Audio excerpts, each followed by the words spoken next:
All right, everyone. Welcome to another exciting edition of Snag and Line Cast Dead Game. I am, of course, Linehouse, joined by my best friend, Snag and Inez. How you doing this evening? What up? Not bad. Almost there for last week of NGS. Getting exciting. Yeah, before the playoffs, the playoffs.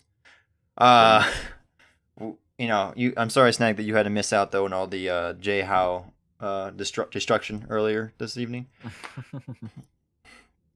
You wouldn't appreciate these NGS players that don't know how to play the game.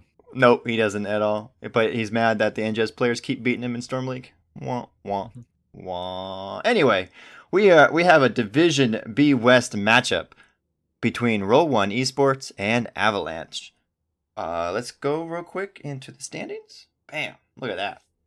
Avalanche is actually currently in 7th with 15 points.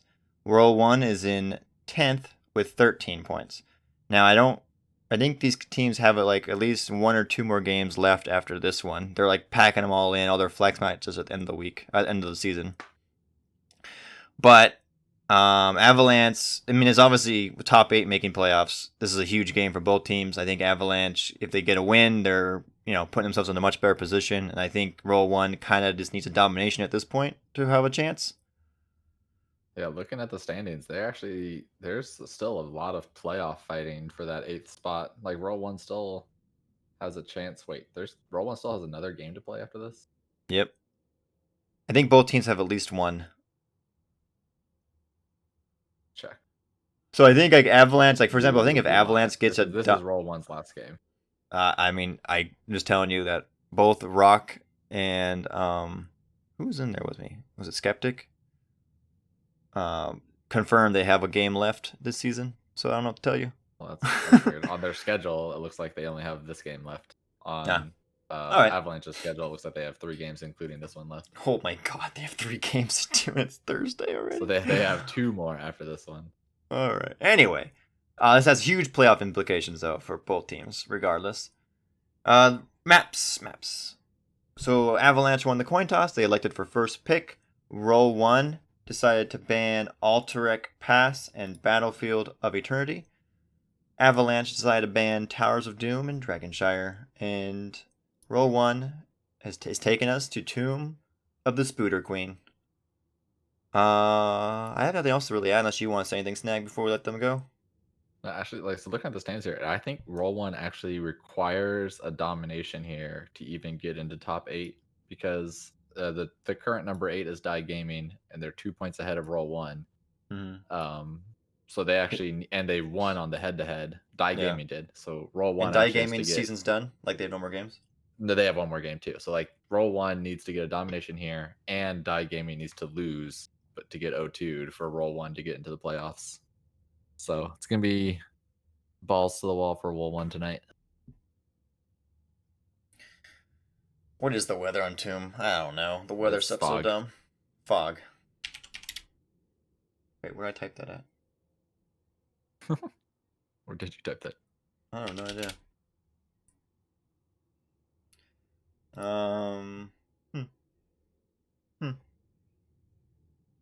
I need to really set up my OBS to have the stinger like more streamlined, I think.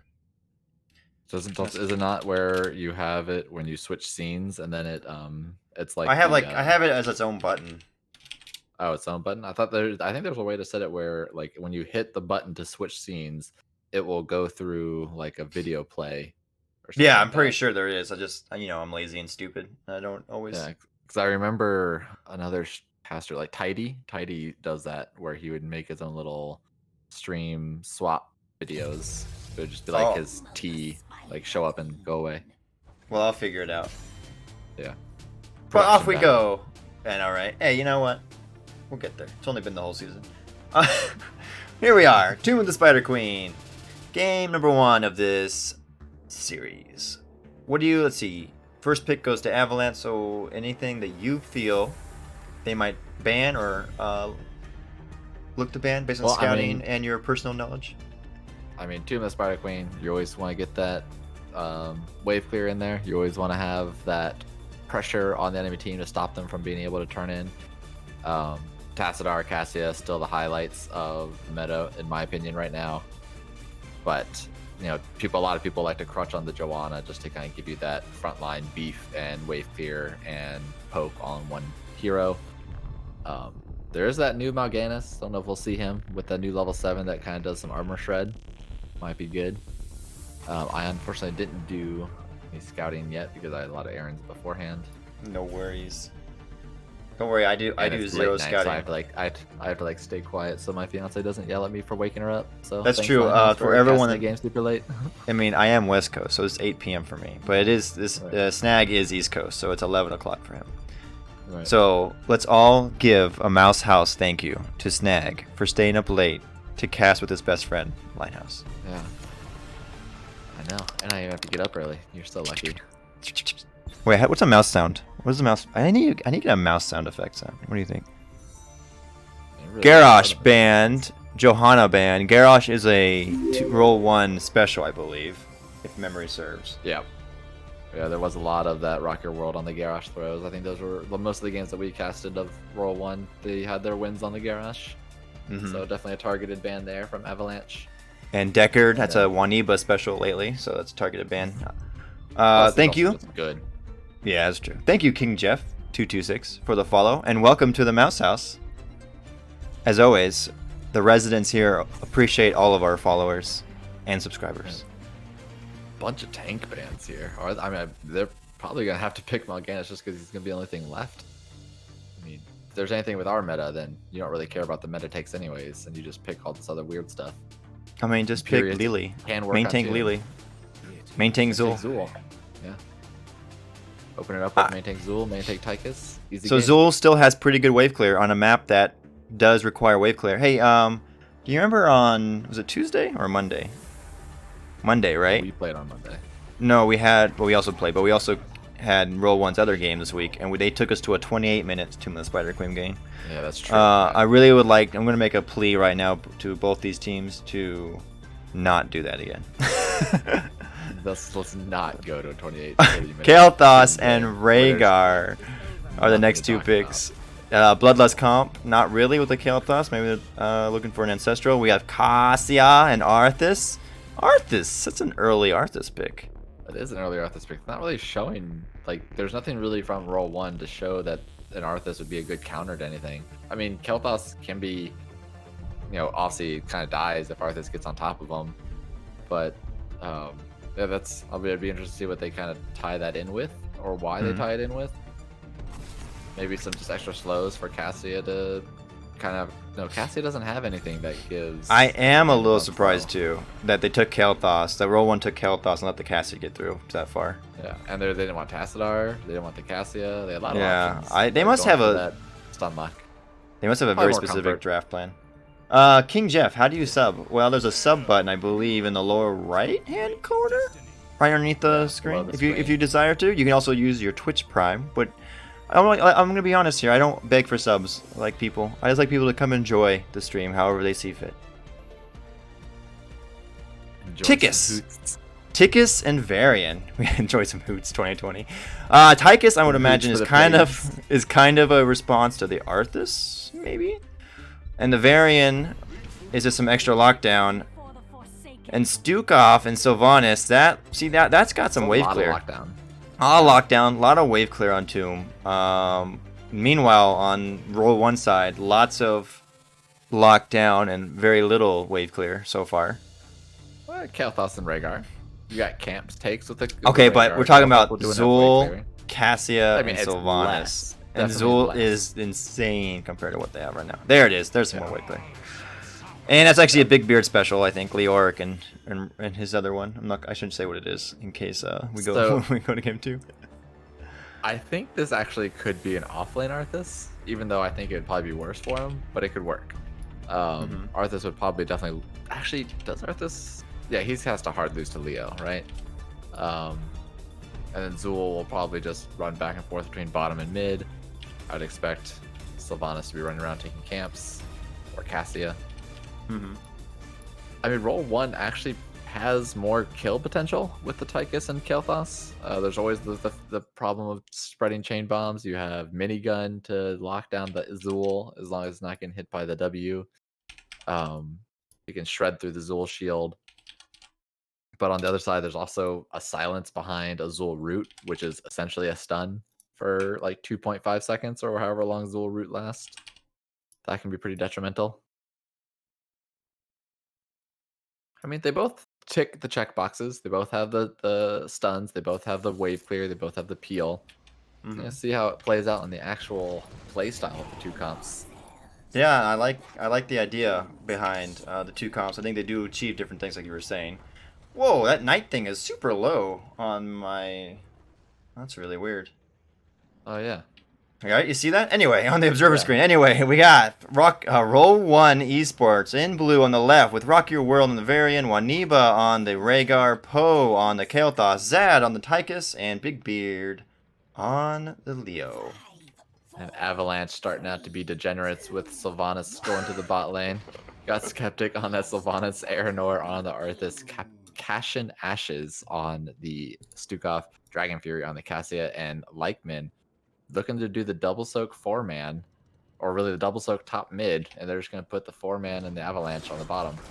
Kind of really And there we cheesy, go, cheesing the tower. Let's see how they get away with it. All right, so while they cheese this first tower, we're gonna give a little bit of a kerfuffle here in the bot lane. Oh wait, that might be a dead Stukov. Okay. They didn't get the full tower, but that's a. As long as they're up here to catch the soak, that's a win for RollOne. Yep. All right, so what do you think are the keys of victory, Snag, for these two teams? Well, it looks like Avalanche is going to probably plan to just hard push this bot lane and leave Zul to do Zul things of double soaking. And with the Cassia and the Sylvanas, they're going to put so much threat onto that front line Varian, especially before he gets 4. So I'd expect that Avalanche is going to just try to control a hard push, not really give way for any reason unless they die. And then on the other side, RollOne, I mean, they have to wait till 4, and then they have to get some kills. They have to get the Varian combo. They have to use the ability that Varian has, a heroic at level 4, and try to use that to their advantage. But so far, they're taking a lot of damage. Yeah, and I was gonna say too, Leo is gonna have a hard time double soaking until at least level 4 with his talent selection. And even then, it's gonna be really hard. Leo is gonna be hard pressed to keep up with Azul. Yeah, RollOne's gonna be really pressed until 4. And it looks like Avalanche is going to be taking that bottom camp, and they have pretty much controlled this bot lane pretty strong so far early on in this game. Gem count though, 21 and 20, pretty close, pretty even. All right, what do you like? Oh, they're going to contest that bottom camp. So far, it looks like Zul's already gotten like a wave ahead of Leo, where the Leo did miss a whole wave. So hopefully it doesn't continue in that streak. Should catch up when both teams hitting 4 here. So Sylvanas did go quest at 1. And he what are your when does that stacking quest really become dangerous? I think it's at this point it's around like 120 stacks is when it becomes really scary. Ooh, taunt follow up and the CC on the Cassia. That is one very dead Valkyrie. Is she a Valkyrie? Wait, what is she? I thought Cassia already took these giants. Didn't we see her down there? They backed off on it because RollOne sniffed it out. So they immediately go and take that bottom siege camp. Anyway, let's go back to what I was asking you about the Sylvanas stacking. You said about 100 stacks? Yeah, I think the math works out to be about 120 before it becomes more valuable than either of the other two talents. We do have an in the rhythm pick, by the way, for Tychus. I get more pew pew pew. Because I mean, they want to make sure they get kills, because Tychus is essentially going to be their finisher, or late flame strike. But now, again, this is what I was talking about. They have to use this level 4 where they have a heroic ability available before the other team does, and they want to make sure they can pressure with this kill potential. Yeah, like RollOne clearly has the gank comp of we're going to find one person, we're going to taunt them, and then we're going to chain CC them with Kael'thas and everything. And there's another one on the Zul in the middle. That was a really great rotation by RollOne to get that pick. Yeah. And do they get the turn in here? Do they have enough? They have enough.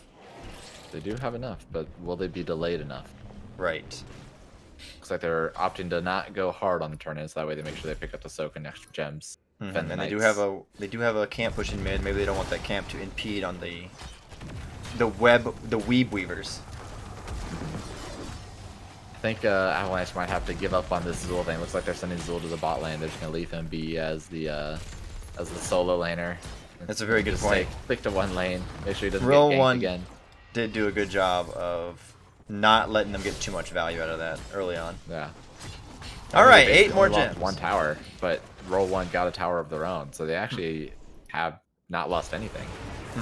Oh, raw CC almost connects on the Zul. I'm pretty sure that Varian was going to come and taunt right afterwards. All right, we have both teams having enough gems to turn in, but who can get in first? The Avalanche is making a little bit of move onto RollOne, but Big Beard able to get his turn in. It looks like over Leo at the top. Was it Zad? But yeah, I just saw Leo meandering from top.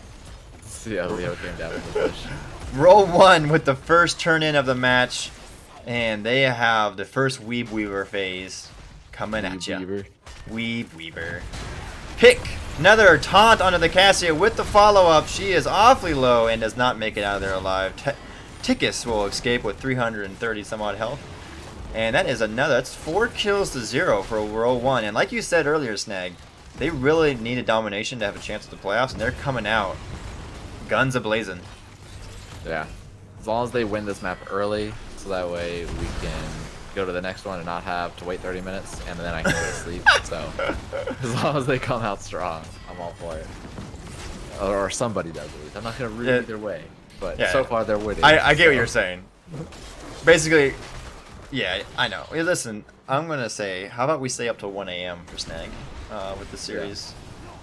I'm sure I mean, you work from home right now. Like, you don't have to drive. You don't have to commute to work. What's the big deal? Ooh, that Zul is awfully low. Hey, I have a meeting at 9 a.m. Anyway, Hal. 9 a.m. and it's currently 8 o'clock. 9 a.m. Pacific time. PC. No problem. Big Beard getting a little bit extra push in the 4. They are still 10s. They are a full level ahead right now. RollOne is. And yes, they are looking for that pick, and they're going to get that. Oh. Gets away, but they're chasing no, hard. They still get up. Okay. But RollOne now coming in with the taunt, CC follow-up. They're going to get a counter kill. And can they get a second one? I think I heard Bloodlust go off. Yep. They are looking for, are they going to get it? Are they going to get it? They did. They got a 2-for-1 special there, folks. Available now at 7-Eleven. Available now in your local Hoots play. Your local Hoots Community Center. No, but Avalanche is going to be able to sneak into turn-ins, so that's going to give them a little bit of stability, allow them to get their 10s. And so now pushing in with the 10s. I mean, they do have Sylvanas, so Sylvanas can change out their objective phase a lot stronger than RollOne, being able to turn off these forts. But all their lanes are so pushed in. Oh, they're looking. They're looking, and they're Fog de War. Stealth mechanic. Yeah. Is that Fog de War? What is that? Is that the right term for this? I don't know. It's probably just, I think it's just called Fog. No, but okay. Stealthy. So remember, so like when you play like Command and Conquer or any of those games, right? It was always called Fog of War. So is this not of the area that you can't see, but they could see them? Fog of War. Listen, why don't you just listen? Why don't you quit being a bitch, Snag, and just play along with the, You ever think about that? I mean, you're wrong, so... Oh, wow. No. Wow. Is this like how I was wrong about Vala not getting tossed at all? Oh, you know what? We need to do that. I didn't do a poll, but we do have a massive fight going on middle. We have a massive fight going on in the middle with the Weeb Weaver, and no one is dying, though. Everyone's pretty healthy, right? For both teams. Bloodlust is still available. They can still chase him down. Yeah, it looks like they're returning. They're just gonna chase him down into the lanes. Here comes a variant. Here, They've chosen Arthas. Wow. He showed himself. He was like, alright, let's get this guy then. And now Zul goes down. And look at the Cassia with a smart back. Yeah. Dragon Fury's like, nah, I'm out. They have no idea I'm here anymore. It's fine. I like how they RollOne was like looking to that bottom bush, knowing that they're probably hiding there, trying to like hearth or something like that. And as soon as Arthas dismounted themselves, they're like, "All right, I guess we're going for you then." Yeah, it's like, how dare you dismount me, sir? Yeah, we'll take your sacrifice. We'll show you. You do not dismount us. Although Arthas does 2 more on his level 1 talent for the Frost Presence, so that next time it won't actually be. They won't able to stay mounted and run Speaking ahead. of, So they will. we haven't looked at talents in a little while. Did he go? Did Arthas go? No, he did not. He went Immortal Coil. I thought he'd go the disabling one. What's it called? Frostborn Fortitude. Icebound Fortitude. Okay, sorry. Like, I mean, against a team that has a lots of CC. Yeah. And it gives you the armor during that burst capability. And it lowers it. And it lowers it. Right. Yeah, I think I probably would have liked the Arthas to take that Icebound there as well, just because of the blow up potential from RollOne. And they have Knights pushing in here. They got Web Weavers, Weeb Weavers. Weeb Weavers, that's the correct term. Thank you very much. I appreciate that. If they get a kill, I mean, they might be able to get this keep. I mean, they are going. There's not that much wave clear from Avalanche without the Zool. They're going hard and strong. Avalanche has been on the back foot ever since like the taunt variant comp came alive, and they are right now just desperately trying to hold this Weeb Weaver phase back. They are gonna get top fort for sure. RollOne attempting to get this bot mid keep, and I believe there's a good chance they'll They get need it. a kill. I think. I mean, they're gonna get right there. Oh, but the turnaround DPS onto Big Beard. Leo goes down. Varian is trying to get out with his life, but now Arthas goes down. And that is also Pyroblast, by the way. That was Pyroblast. You know what? That's what Poe likes to do. I don't know what to tell you. 10-second cooldown. So he'll have it back up. Nice. Pyroblast turn around. And what was that snag? I believe this was another 2-for-1 special, right? And all day. Again. If you want a 2-for-1 special for your Hoots matches, just go to your local Hoots community center and ask for their deal. You gotta get that coupon code though. Coupon code is Mouse House, by the way, right now. There you go. For the 2-for-1 special. All right. Anyway, RollOne immediately going after the Bruiser camp on the side of Avalanche since they have the individual advantage. That's right, 2020. They're 16 on it. I feel like they can almost just push into this keep some more. I think so. I think they're looking for it. Oh, that was so close. I just love the graphical annoyance right there for Varian. He's like, no, but I want to. I need to get around here. That the Entomb was so perfectly in the way of Varian's route to the target that it actually forced him to go into it before the Entomb landed and then go around it. And skirt a little bit inside too, right? He didn't quite skirt it. I mean, Avalanche is gonna have a tough time fighting back here. I mean, they are solely relying on this Zool to be their wave clear. And since Cassia's got a decent amount, Sylvanas has got a decent amount. But they're using this fog. Boss checking. Oop. Double whiff, Big Beard. We didn't see that. Pure stuff. Yep. It was that was a bait, wasn't it? That was 100% a bait. And that poor Cassia goes down immediately from the taunt combo, and Zool's gonna go down. Nothing back. They are going crazy. Yeah. They are gonna go get the boss to this. So, before I ask you, because we're gonna have a moment of respite, I believe. Is that right? Did I say that right? Respite, whatever. It's late. Majesty. I noticed that you subscribed, and I want to say thank you very much and welcome to the Mouse House, my good sir. Subscribers are esteemed members of the Mouse House. They live on the 2nd floor, right? And I think the followers are on the 1st floor. Is that how that goes, Snag? Did we ever talk about that? I actually don't remember. Yeah. No, they're getting closer to that penthouse apartment. Once you get up to like 5 months, maybe a year, you're moving up to the penthouse. Then, and I did actually do my channel points today because Gibbs was whining about the fact that I didn't have channel point stuff you could do, and me being on my path to partner trying to get there myself, I made sure to add that in there. Posture check. That means I have to stand up straight in my chair. But we don't have you on camera. How do I know if you're I would say that you don't want to do those when I'm casting a match, so I'm not going to be on camera. Well, maybe I want to make sure that you are having good posture to not hurt your back while we're casting, so we can have better future casts. And the Sylvanas yeets away with her, I forget what the E is called, Haunting Wave. That's actually a really good turnaround right there by Avalanche. Zad's going to go down, but then Zool goes down as well, and the Silence connects, taking out the Rhaegar, taking out Varian. Yep. And... Rainer getting scared off by the Leo. Hey, listen though, Avalanche has now cooked up their own 3-for-1 special. Snag, I hear that's better than Better getting a 2-for-1 value. special. Yeah, that's much Yeah. better value. Can't Are complain. they? Do they save Are this they gonna keep? lose this keep though? Yeah. Yeah, The they spider do. got Give them distracted. 100 health. Uh, I would imagine Leo could probably just go die for that one. Honestly, one little Q. so that was a really great counter engage by Avalanche there. Seems like they at least figure out one way to solve the variant taunt combo riddle. And they're gonna Yeah, get a they were turn in able right to here.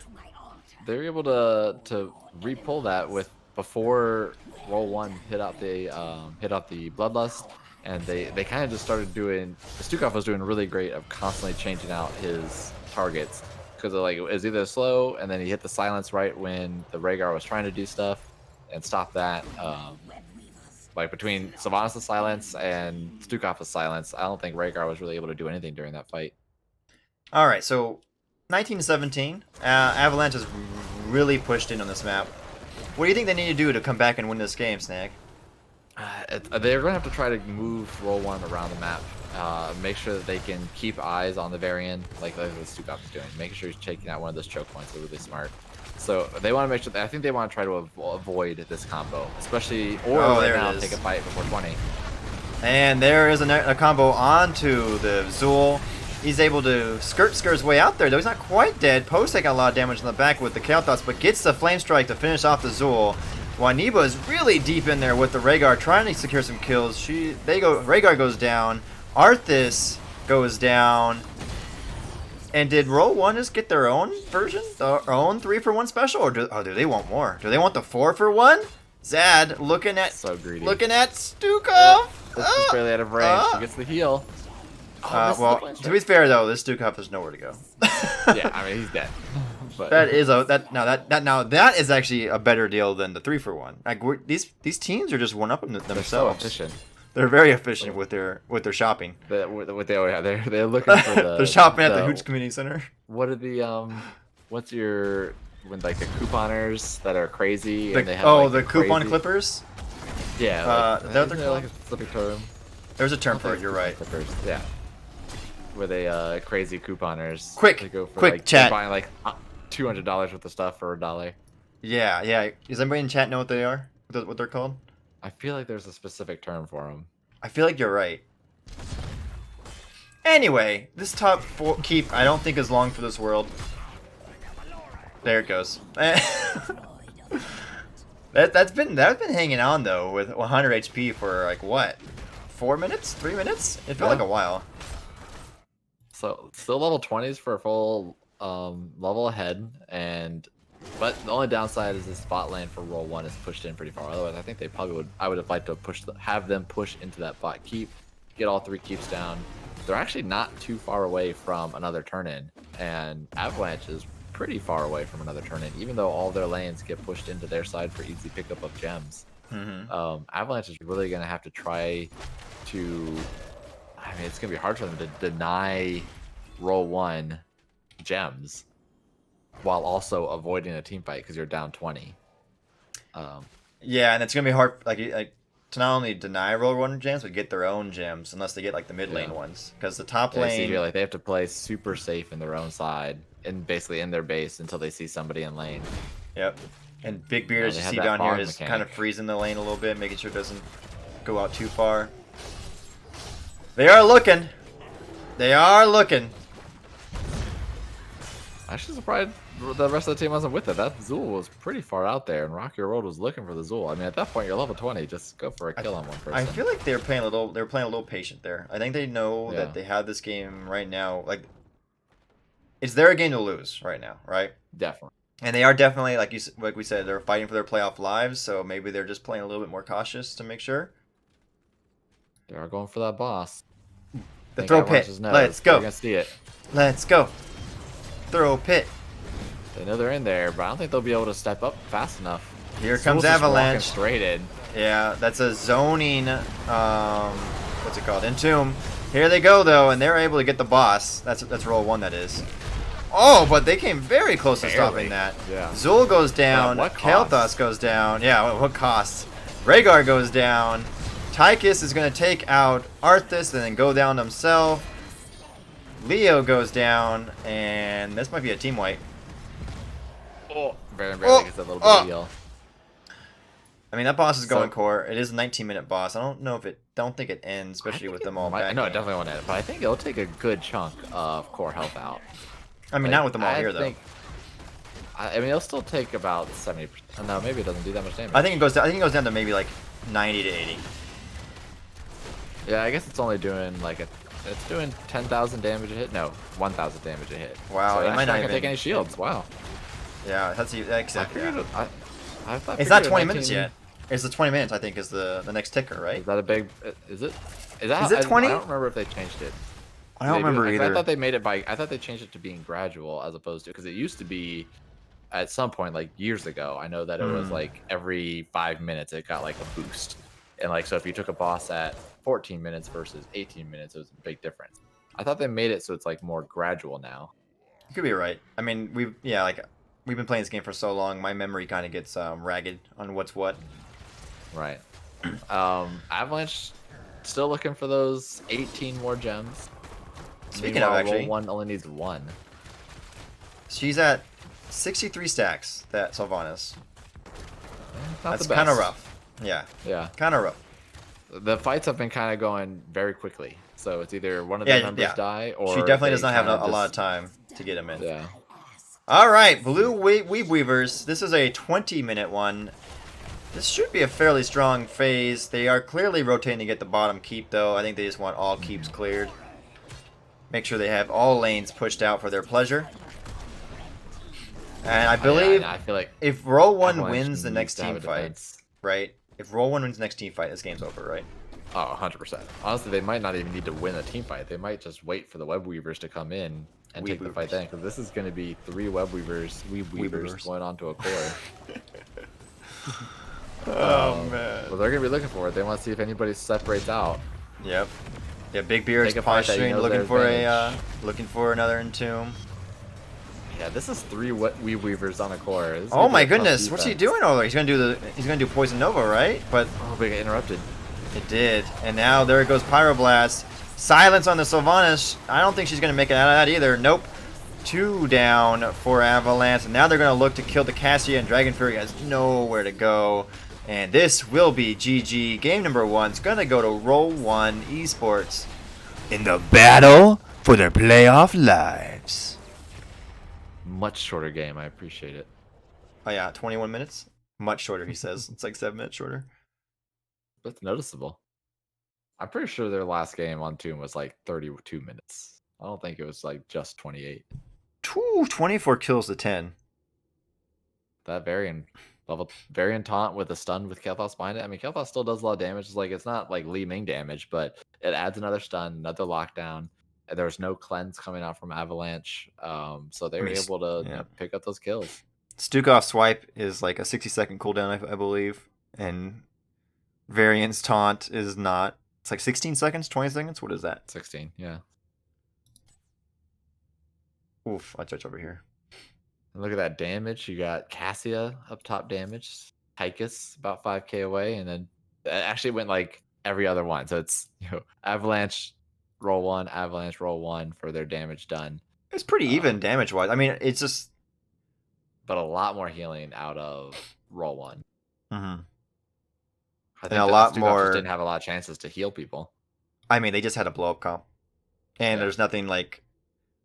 I don't think there was much that they could do. I think maybe if Stukov has shove, but I don't know. But I don't think it's enough. They have too much coming at them with the Kael'thas follow-up stun. Yeah. And also with Entomb. I think Swipe's like the only hope they have. All right. Oops. There we go. Oh. All right. So while we're waiting in between games, I did say thank you, I believe, to Majesty for the sub. You did as well. Giblets has redeemed a welcome to the Mouse House. So I like to say, sorry. Oh, I'm sorry. Rock says, okay, they want first pick, and we are going to Infernal Shrines. You actually did add it and make me dab. So. But there's no video camera. we don't do the camera ones right now. Anyway, Giblets has redeemed a 1,000 bit for a welcome to the Mouse House. So to all you cool cats out there, I know I'm talking to you, McGiblets. Thank you for your continued support of the Mouse House and for joining us on this fine evening. And I want you to know, I believe you sub to the Mouse House, so I hope you enjoy yourself here. And you can come on up and join us in the penthouse this evening if you like. My dear mousy friend. Did you put sunglasses on top of the cool cheese? Cool cheese, cool cheese.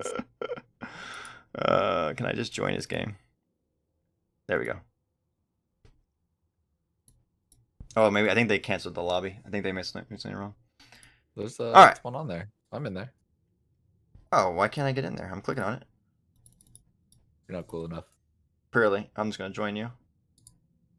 Oh, I can't. It says you're in a game. Are you go in the draft? No, we're just in lobby. Wait, how do I? There it is. Tell him I can't join. Oh, like I'm stuck. I can't even go. Let's see. I'm gonna log out of the game. I think my game crapped out.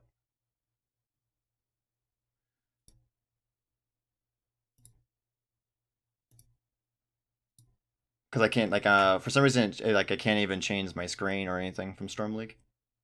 Really? Oh, that's weird. Yeah. All right. Kratz a lot wants a posture check. Listen, I have no camera, but here. Actually, I guess. Oh no, I don't even have it set up right now. Any of these views on these screens. But trust me, I'm checking my posture, and it is nice and up, straight. Gotta make sure you stretch out that back. Yep, let's do a back stretch. Oh yeah. What is infernal weather actually? I don't know what infernal weather is. I think it's lightning. There we go. Is it rain? I don't remember Infernals one. I don't think I've played on Infernal yet today or this week.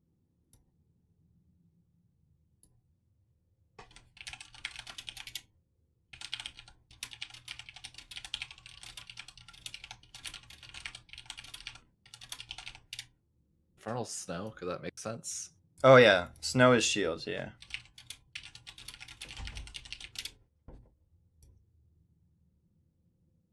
Oh, Kratz, I appreciate that. Looking out for my back. Wait, you appreciate it when he says it, but you don't appreciate it when I say it. That's because you're a toxic ass, so you know. Trying to help somebody live longer with less back pain. Toxic. Toxic AF. What you get out of your emotional state? I hear something at my door. Hold on a second. Uh-oh. Kitty cat.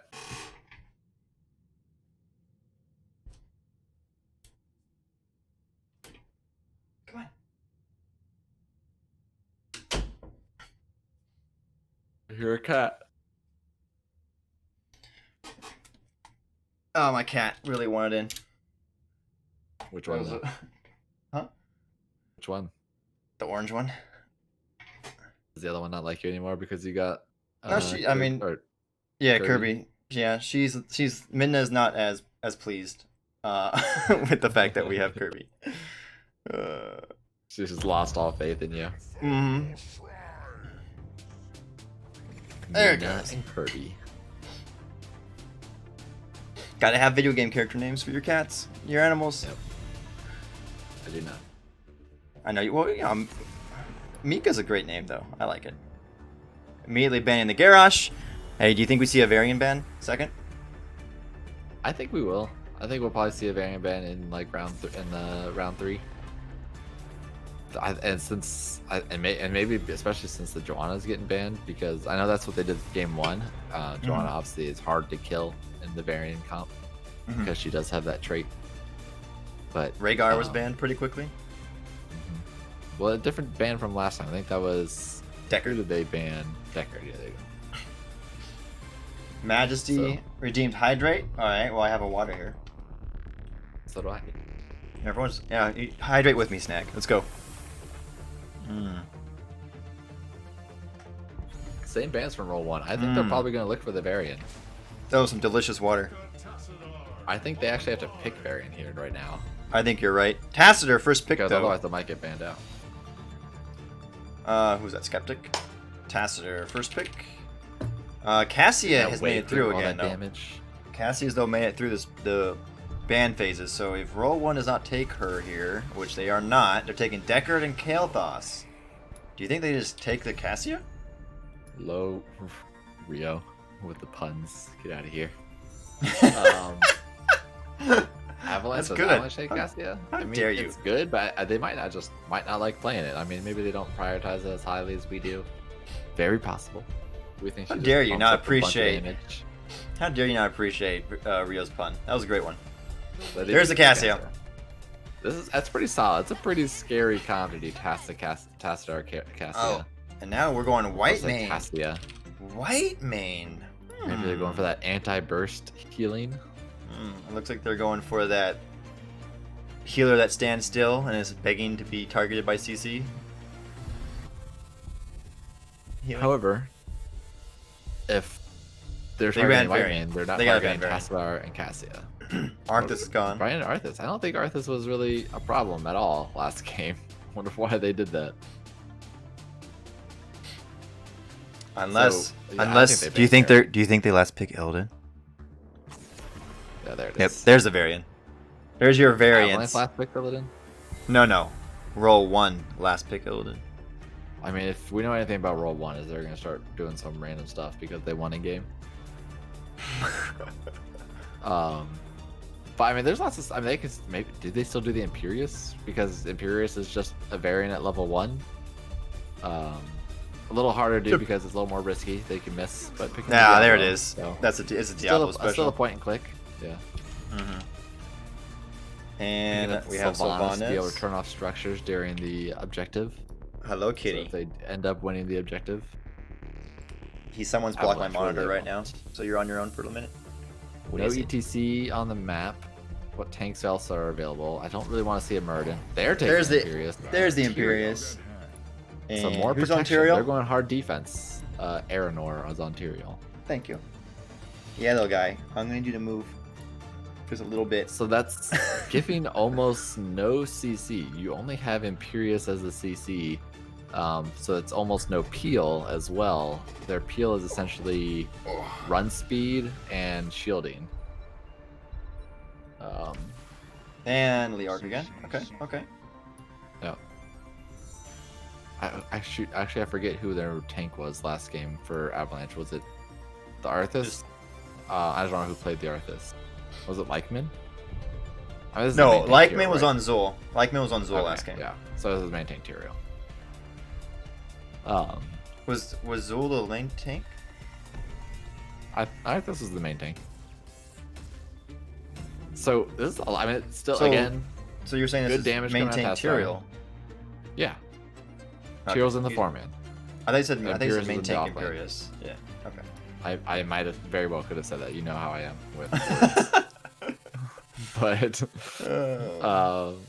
I mean, it's still again a lot of damage coming from Avalanche with the Cassadar, as Rio says, Cassadar online. Cassadar comp got pretty that good s- actually. I mean, Cassadar gives you so much wave clear with the extra shielding to be self-sufficient, and then the wall. So really annoying thing as a Diablo player is that when you end up charging somebody and then the Tassadar walls behind you, so you can't walk away. Granted, Diablo also has a crap ton of health, so he kind of doesn't care. But let's see how they do. All right, going into game 2, roll 1, looking for that domination against Avalanche. They are in blue. We have Rock Your World on the Dibbles, Waniba on the Deckard, Zad on the Sylvanas, Poe on the Kael'thas, and Big Beard on the Leoric. And on the red team, Avalanche looking to get a win. Got Skeptic on that Tassadar, Cashin Ashes on the white main, Aranor on the Tyrael, Dragon Fury on that Cassia, and Lykeman on the Imperious. And this time, opting to not do any cheesy stuff. They don't have the Sylvanas, but they're just actually Roll One's doing it now. Yeah, they're And, looking for the cheesy stuff since roll 1 has the Sylvanas. Three-man. Three-person spear. Unfortunately, the Imperious has the wrong level 1 talent. Wow. Why are you being so toxic? I mean, you gotta pick the Qs. Even if you're in the off lane, the Qs are still better. So why are the Qs better then? So it's just because when it To gets you educate that level 7, the viewers. Yeah. if you're going Q build, I mean, not only does it do a lot of damage, but having essentially gives you more reset on your one stun that you have in this game, and then once you hit the level 7, that gives you shielding. It's just more healing as well, and it's usually a lot more burst healing, which is what Imperius is going to need because he's diving in. So you get more Qs, gives you more shielding, which allows you to stay in a lot farther. Okay. Even if we're offline, you don't really need this percent damage on Ethereal or on an Imperius to be threatening. Like you're only, I mean, there's a bunch of beefy boys, but like the Imperius is not going to be the one that killing the beefy boys. Mm-hmm. Ooh. Sorry. I feel like I was gonna sneeze for a second. Separating out their comp. There we go. Man, already a tower. Damn it. Tower almost gone for RollOne. I mean, Sorry. Now their turn to just hard push these lanes. Yep. So they got easy two towers top lane. Oh, this cat fur all over my face. Someone's being very friendly right now, so sorry. Big Beard in the middle, and then we're gonna have a rotation onto this Cassia. Dragon Fury did not see that coming, and they go down. That is 2 kills already. Wait, no, 1 kill. I'm sorry. I thought they got a kill top. They got 2 force top. Does that count as a kill? Yeah. Basically. The 2 walls. Basically. Or 2 towers. All right. Let us see. I mean, like RollOne just starting this. Like, they're in the series and they're just hella aggro. Like they're not waiting for anything. They're just running down all of these towers. They're going for it. But, I mean, they're fighting for their playoff life, and they mean business. Big Beard though is gonna feed middle with the Leorg. That's fine. That's called trait value, my friends. Look at them. They'll come back in like 3 seconds. Yep. Well, actually like 6. But, all right. Early XP advantage though goes to Avalanche. No one's gotten these camps yet, and as I say that, everyone's getting camps. For the objective coming up, actually, 15 seconds. Yeah, picking them both up right when the objective was coming out is pretty smart. Making sure that those are pushing in opposite lanes while they're fighting over the objective. Yeah, like normally you get those camps a little bit earlier, I think, with your rotations, but it was a little bit of a wonky rotation by all teams because of RollOne attempting to cheese top lane a little bit with the Sylvanas. And I didn't say attempting, they successfully They successfully cheesed the top lane. They've gotten 3 towers, and now that they've actually pushed top, it was actually really lucky RNG for RollOne Esports because now if they get this objective, it's already pushing onto a fort without towers. That's a free fort. Like that's almost a guarantee fort if they get this objective. All right, here we go. Top lane battle extraordinaire. Right, this is actually kind of a big one early on in the game. Yeah. With, like you said, the towers already being done. They're going in on the Kael'thas. They get this follow-up stun with the Imperius. Kael'thas will go down to the Cassia. Sylvanas has to yeet out of there. Evo trying to back up with the Deckard. Big Beard not going to quite make it out, and that is a 2-for-0 by Avalanche, looking to take command of this game. After kind of not having a great game 1. Yeah, good pick on Avalanche. On the Lycan on the Imperius, getting that stun on that Kael'thas that was stepping out a little too far forward. Being able to get him first, which is a lot of their damage, and just pushing him in. RollOne seeing that they're not going to get this comp, they're just going to push somewhere else. Their camp actually won in the mid, and they might just get a fort and trade top fort, honestly. Yep. Trait value with the Sylvanas this time. They are looking for mid fort. I don't know why I mean, they see that everyone's top, right? Like, it's just those 2 against Tacitor. I thought they'd be more aggressive on that. They could definitely be aggro. Yeah, like they almost got this fort, just the 2 of them. Like that's even if they lose top fort, like they probably won't care that much. I don't even think they lose top fort. Structures. I don't think they do either. But so that's even more value for RollOne. I mean, RollOne's just making great decisions with the comps that they have. That Imperius barely misses the spear onto the Sylvanas, very close. Is that Eichmann or Leichmann? I keep thinking it's Eichmann. Maybe it is, but because it could be a lowercase L and a capital I. I think it's a capital I, because Soothsayer has it as Eichmann. Is it I like men? That's what it is, right? Oh, it might be. I like men. Okay. I like that. Well. I like men though. They had a really good spear earlier on the Kael'thas, and they came very close. They came very close. Okay, I don't know which one. Does anyone in chat know? Because I don't want to call him the wrong one all match long. I'm just gonna stay with Eichmann. I don't care. Oh yeah, I'll stick with Eichmann. I'm not too. looking at anybody's feelings. This is Uh, Hoots. You don't care about feelings. Wow, Hoots 2020. There's no crying in Hoots. Anybody's seen a League of Their Own. That's an old movie, but a good movie. It was a good movie. One of the best baseball movies of all time. One of except them. for Field of Dreams. So I just said one of them. Like Field of Dreams is really good too. okay, Yes. true. Field of Okay. Dreams is One. probably Field of Dreams is probably the best. Right. Yeah. And now we're talking baseball I mean- while we're watching Hoots. Anyway, These teams are just Avalanche going though, all they're over the going. place. I know, I love it. Both these The teams are just macro. like, F it, we're gonna kill structures. We don't need to fight each other. Yeah, they're just Oh. traded all day. They basically rotate one side. They say, okay, well, you guys all showed bottom. We're already top. We'll take this structure. You guys show top. We'll take this structure. We're looking for a pick. Avalanche might not be able to get away. Yeah, hold on a second. My cat's on my computer, and he likes to turn it off when he does this. Oop. Eichmann taking a lot of damage, but the turn on Poe was taking the full frontal of, and that is a judgment, which actually we just noticed, onto Waniba, diving straight into the towers, taking out 2 kills, 3 kills. Actually going to get 4 kills for this, since Wow. they had the rotation from the Cassia and Leo stayed bot. That's a big turnaround for Avalanche. That was a 4 for nothing. That's really big value, by the way. When you get 4 things for the price of none. I feel like we determined that like if you don't actually lose anybody, it's because you can't like divide by 0, right? So it's not like 4-0. Does that make sense? Kratsalot Like, is that saying 4 for- Major League. By the way, Kratsalot says Major League all the way. I do agree Major League is a top 5 baseball movie. I still think Field of Dreams is better. I will hear the argument though that Major League and League of Their Own, which one's better? What do you think, Snag? Yeah. I mean, I like A League of Their Own more because I think Tom Hanks is just great. So I think I'm with you, but I don't. It's still really hard because Major League is such a good film too. yeah. All right. Anyway, who's going on? Nice That's a wall. great Tacitor wall. Yeah, it's a fantastic wall. And we have another engage with a APOC going on, but the Entomb barely misses the. Oh, that's unfortunate. Pyroblast. And Rocky World's kind of out there on his own right now with the Diablo, and I don't think he's going to make it out of there. That's a nice sleep by Waniba, though. Oh, so close. So Yeah, close to that making it back bouncing. out. Ball What's lightning it called? being able to pick him off Ball there. Yeah, I'd like to see RollOne to kind of be a little bit more timing of the heroics. Like if they can trust Waniba to get the big sleeps, do APOC on top of sleep. They know that there's no sanctification because Tyrell has the judgment, which wasn't used. Neither was Archon. So they're going to have both of those abilities still for this team fight. Meanwhile, RollOne will have no ultimates available. So this might actually give Avalanche this second Punisher. Now pushing onto a bot fort. And almost 13s. And Let's see so how this team far, fight Avalanche goes. has looked really good in this second game. And it's a pause.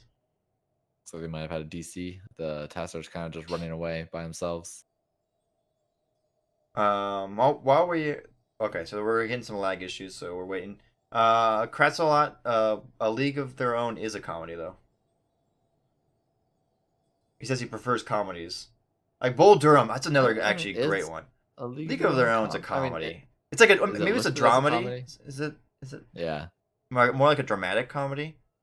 yeah. But I would still say it's a comedy.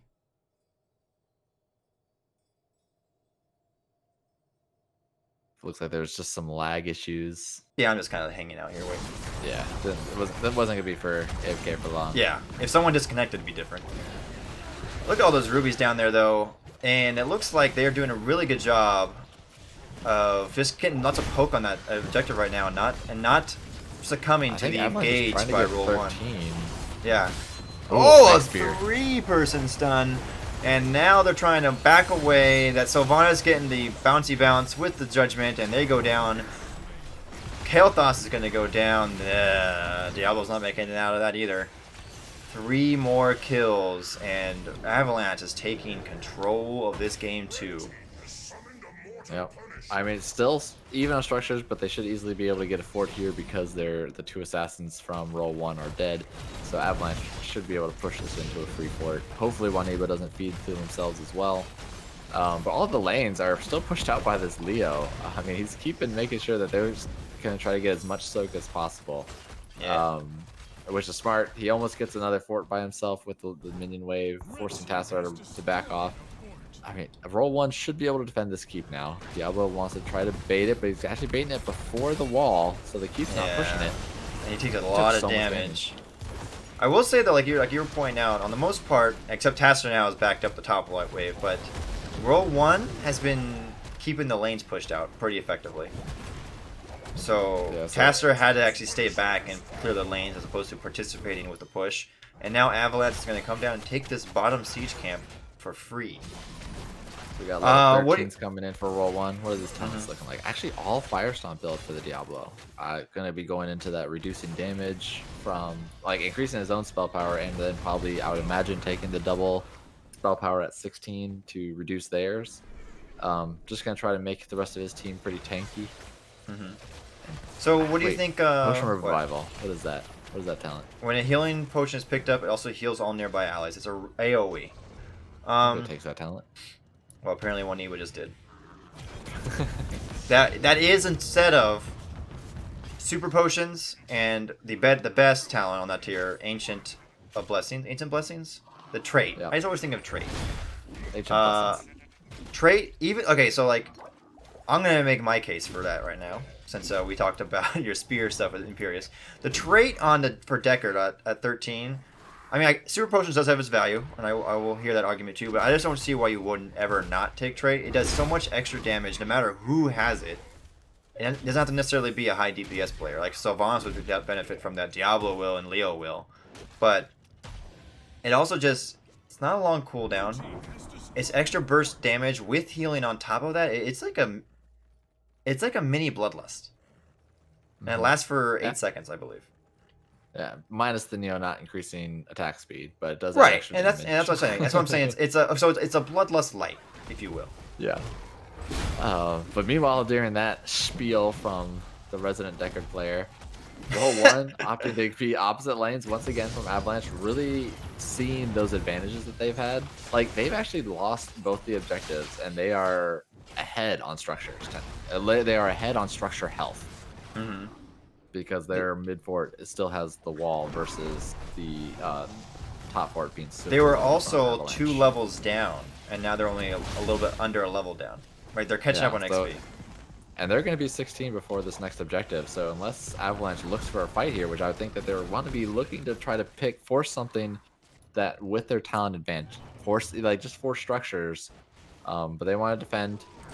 Snow is hurting FPS. That is I believe that. Good job. I believe that. Which like I've been seeing some streams lately of with the weather effects on, and I do agree the snow and the rain and the fog in particular hurt frame rates for certain computers and people. Yeah, I don't know why Blizzard would have thought this was a good idea. This game is already super taxing on CPUs because it's using the StarCraft engine. And then they're gonna add this on top of it to now tax your CPUs and your graphics cards. Like, come on. I hope they changed it. I hate this thing so much. Like, and honestly, and especially since these weather effects don't do anything. Yeah, they literally have like 0.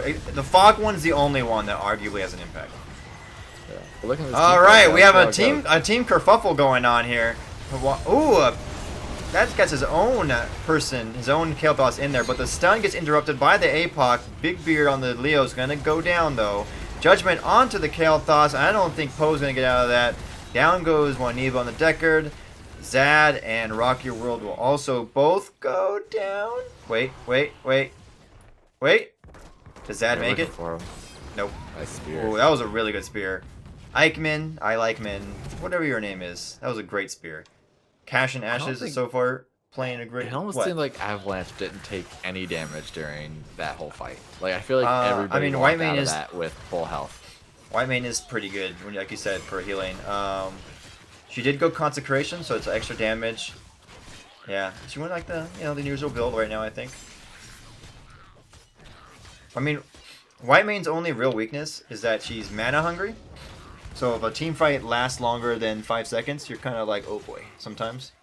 And also, she's very vulnerable. She stands still, so she's very vulnerable. But I don't think that they have a comp to really get to she's her vulnerable. easily.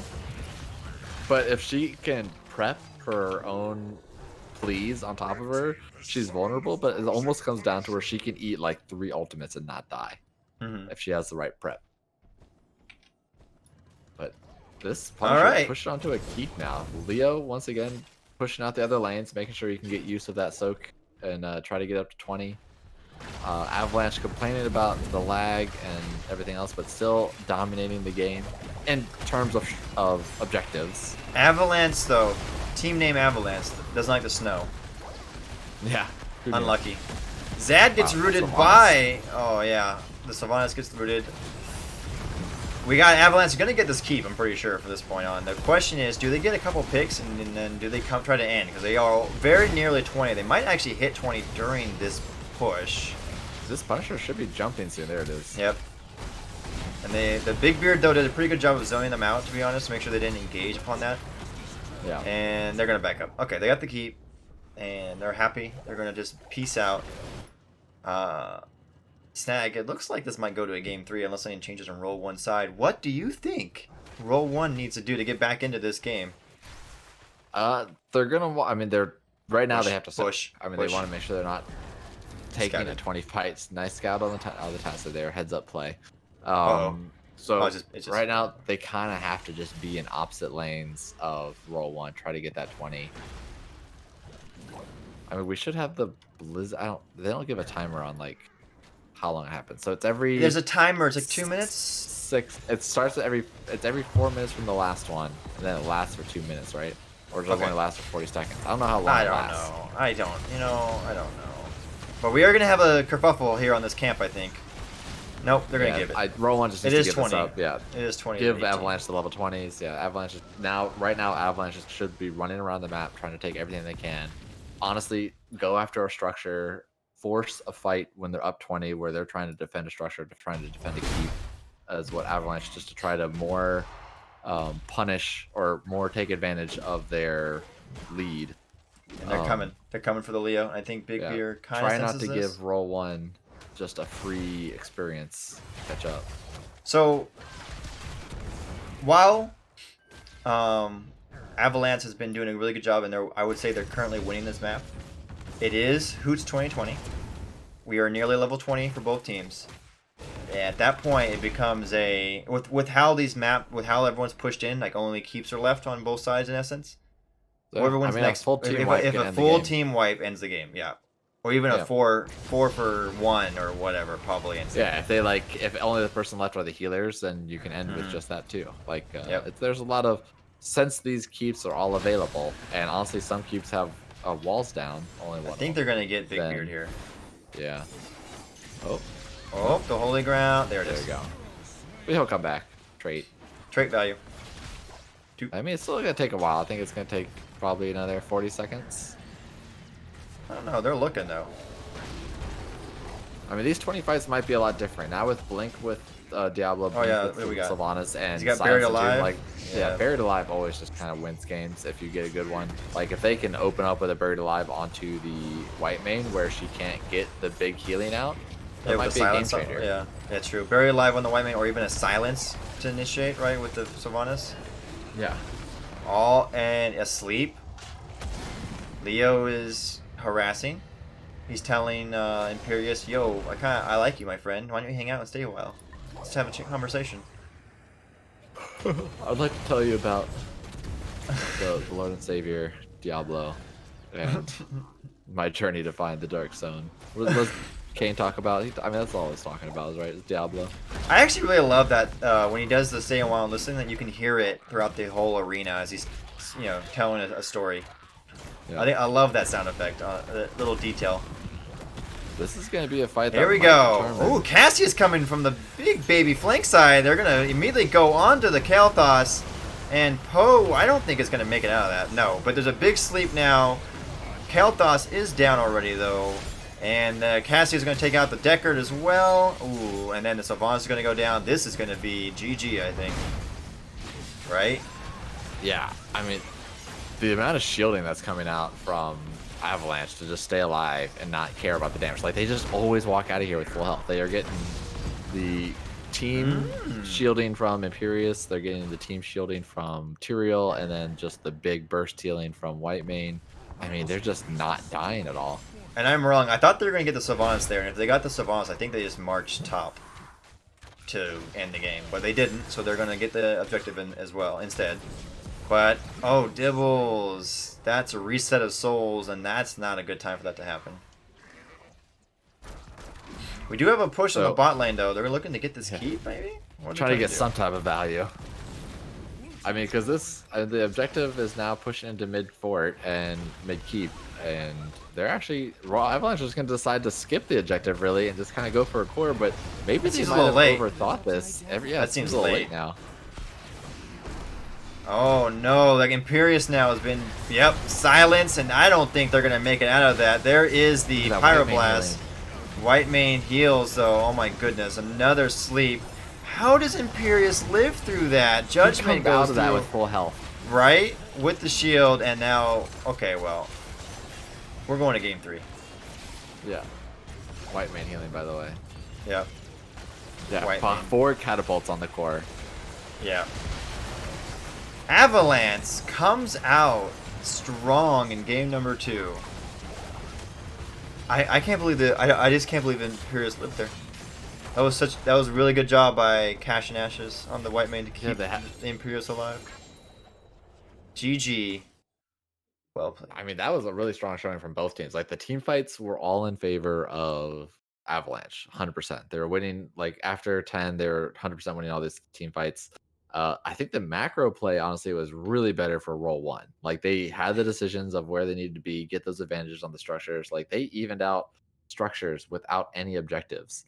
But Avalanche, sometimes you gotta win the objective, and sometimes you gotta not get team wiped. And Avalanche, took the game because of that.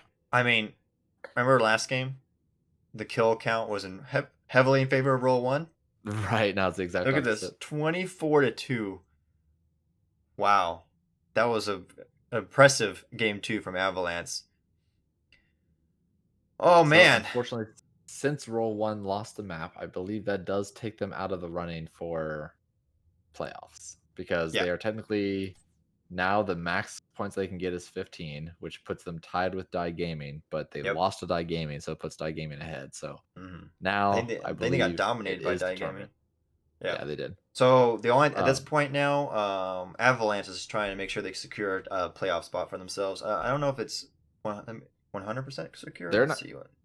No, I don't think so because I mean they still have a lot of games to play. So unless they just get hard rolled over the rest of their games, I think they probably have a very high chance of being in the playoffs no matter what. Well, because the next one is Nanoed ABBA at 8, and I don't know how many games they have left. And wait, I'm sorry, Spooky Ghost. Have one more game. What about Spooky Ghost? Has one more game, and they are 1 point behind. So technically, they're 2 points behind right now. So Spooky Ghost could move up as well, and Die Gaming can move up as well. But again, Avalanche has 2 more games to play after this one, so that's 2 more chances for points. I think they're probably in a pretty good spot. I would imagine they're probably playing for seeding. If they win here and they win again, they can move up to 6th. I don't think they can move anything past 6 because it looks like everybody above that is 8 points ahead. Yeah. I think you're pretty much right though. I think Avalanche just basically secured their playoff spot, right? Yeah. I mean, it's not like technically it's not set in stone because there are still some games to play, but it's probably very likely because I think they probably only need like a couple more map wins. But the highest they can get is 6. So speaking of maps, we don't know the map yet. good update. RollOne is taking map pick. First pick. So we are waiting to hear what Avalanche wants to do in game number 3. But since we have some time, I think I saw what else we see. I saw another baseball stuff. Softbird agreed. They saw Field of Dreams at the drive-in, but League of Their Own would easily be their fave. So we have some dissenting opinions on the best baseball movie, but you know what? That's what makes it fun, right? Mm-hmm. Eric saying that Avalanche has secured their playoff spot, I assume, because us, Spooky Ghost, and Die Gaming play each other. Ah, okay. Good to know, Eric. Okay. Oh, so yeah, so if the last game is between Spooky Ghost and Die Gaming, that essentially means that only one of them can get into that 8th spot. So Avalanche just stays at 7. Die Gaming and Spooky Ghosts will either they'll just rotate in and out of 8th. So yeah, right now Avalanche is essentially just playing for making sure they stay at 7 or seeing if they can get up to 6. And we are going to the game's up, by the way. Oh, okay. Sky Temple. Sky Temple. Who picks this map? They like Avalanche picked this map? Avalanche chose this map. Wow. Game 3. Secured your playoff spot. Going to Sky Temple. No, I'm sorry. It's Sky Temple. The background actually kind of looks like Volskaya a little bit. I don't know why. Like when I first joined in, I was like, "Oh, Volskaya," but Volskaya Temple.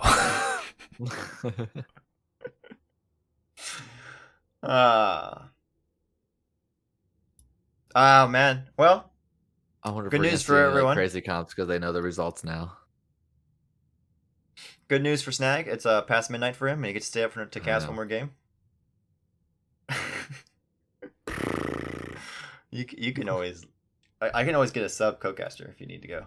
Sub co-caster. Where's Le Bobo? Oh no, Bobo's right there. Yeah. I could grab Le Bobo. You can drag him in. I was like, let's go. Just have him not know what's going on. Just, hey, what's going on? I think he's probably just playing like Civilization or something. He's definitely playing Civilization. He'd be like, "What? What do you want from me?" Not welcome by casters. Mark, actually, wait, no. Mark is an actual legit co-caster. You can come join Mark if you want. Mark, seriously, do you want to join us? Come in the beatbox.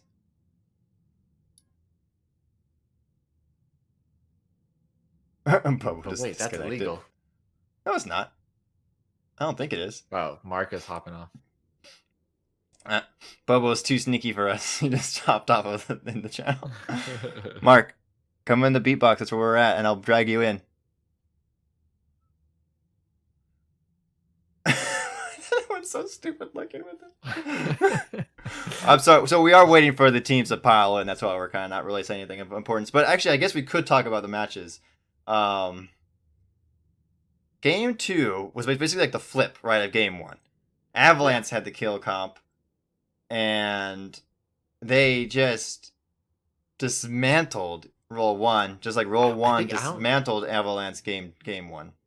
I don't know if Avalanche. I feel like I don't want to call that Avalanche had the kill comp. They just had the not die comp, and then turned around and killed the other team. So like it's fair. They I guess just it's had fair. so much healing and shielding, and they just lived through everything, and then attacked. But they still had they still had They did have judgment.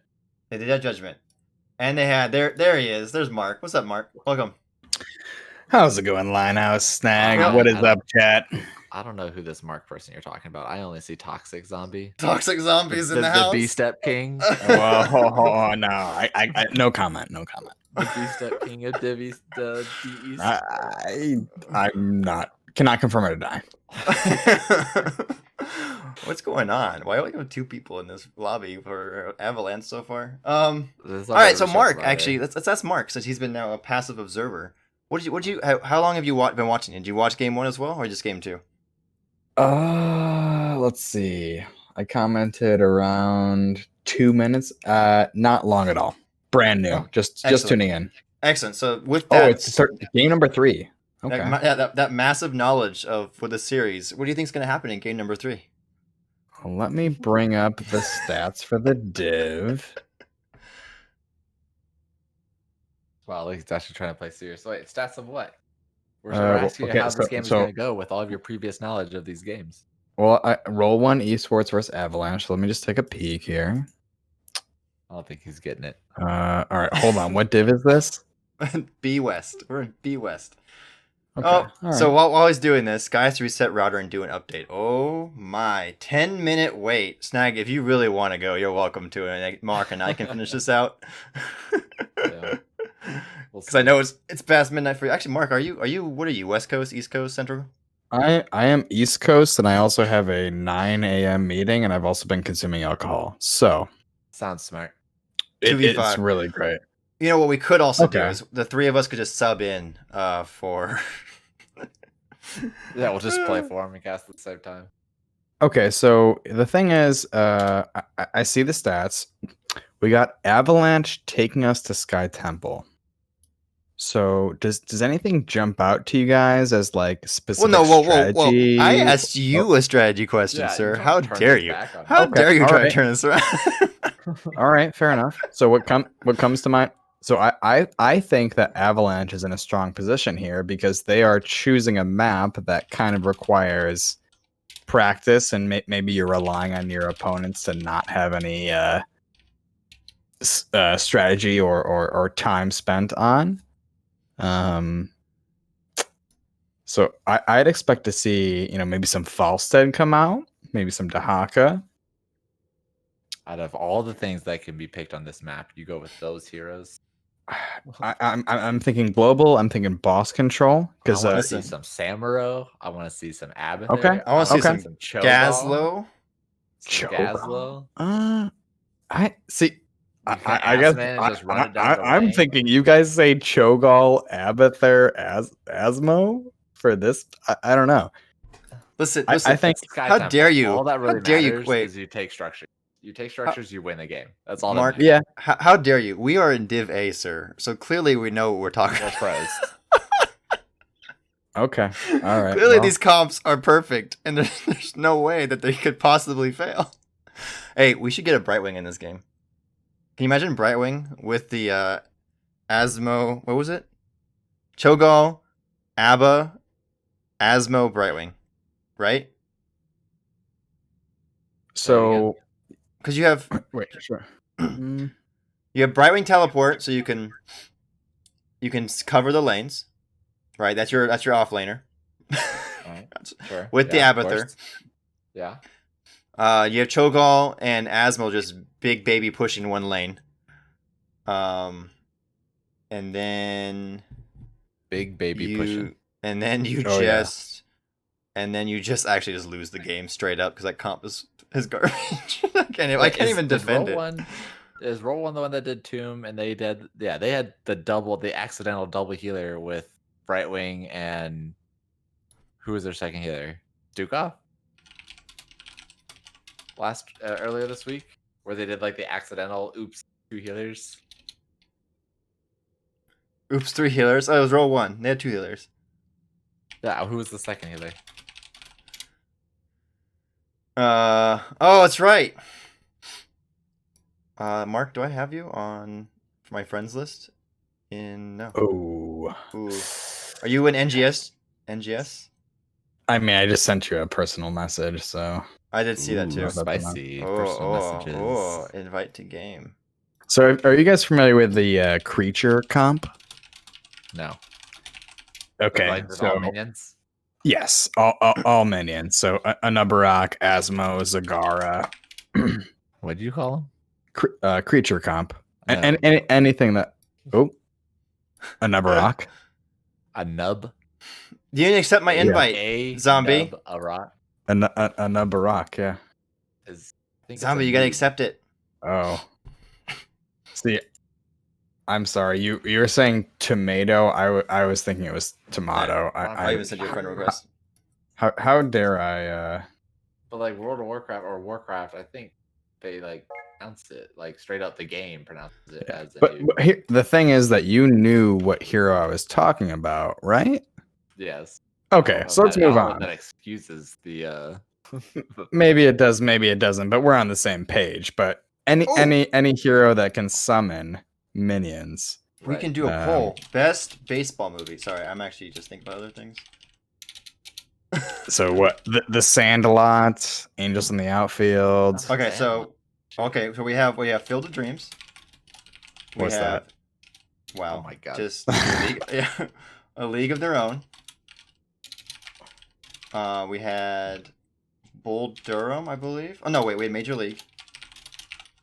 We had Bull Durham. When I have one more I can fit. Let's do the Sandlot. the Sandlot. Let's go. Start poll. Everyone, there we go. While we're waiting for this game to go, best baseball movie poll. Keep people entertained. Does it actually say who answered, or does it just give the total votes? I think it just gives me total votes, but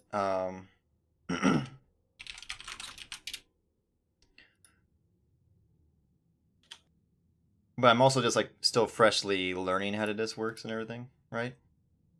Production value.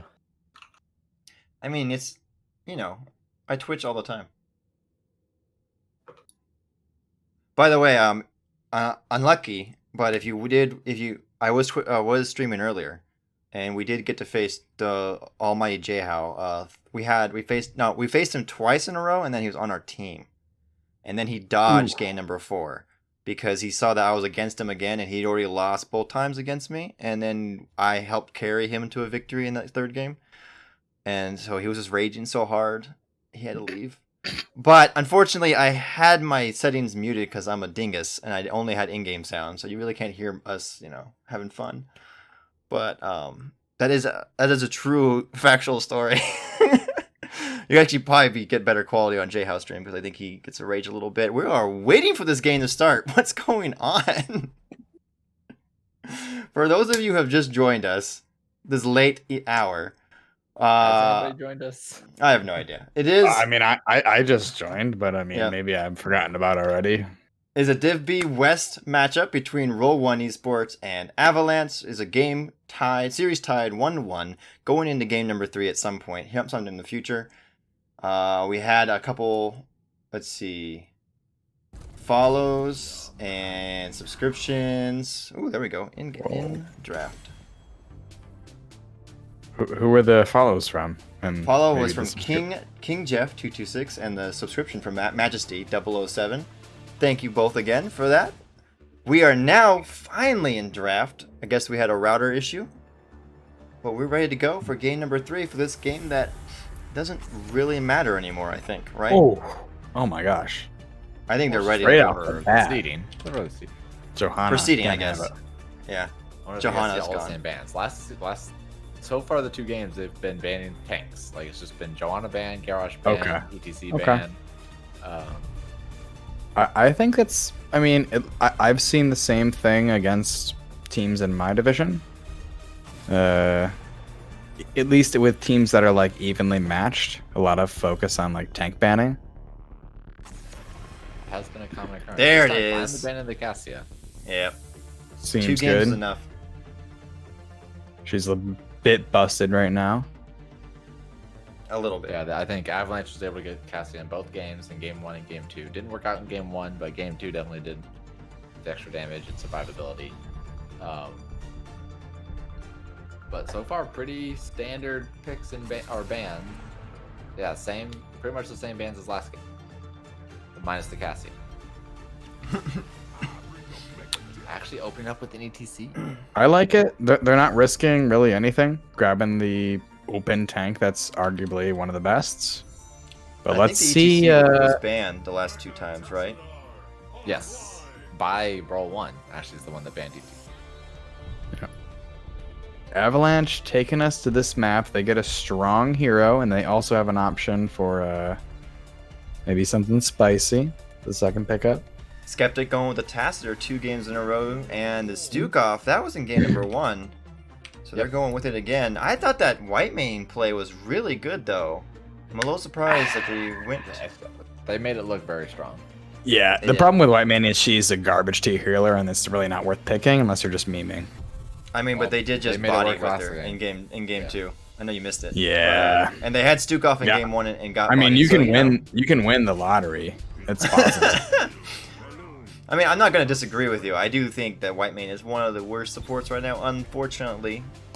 But again, Cash and Ashes made it work game 2. So we do have a Malfurion pick by Waniba and Poe on the gray main, not on Kael'thas this time.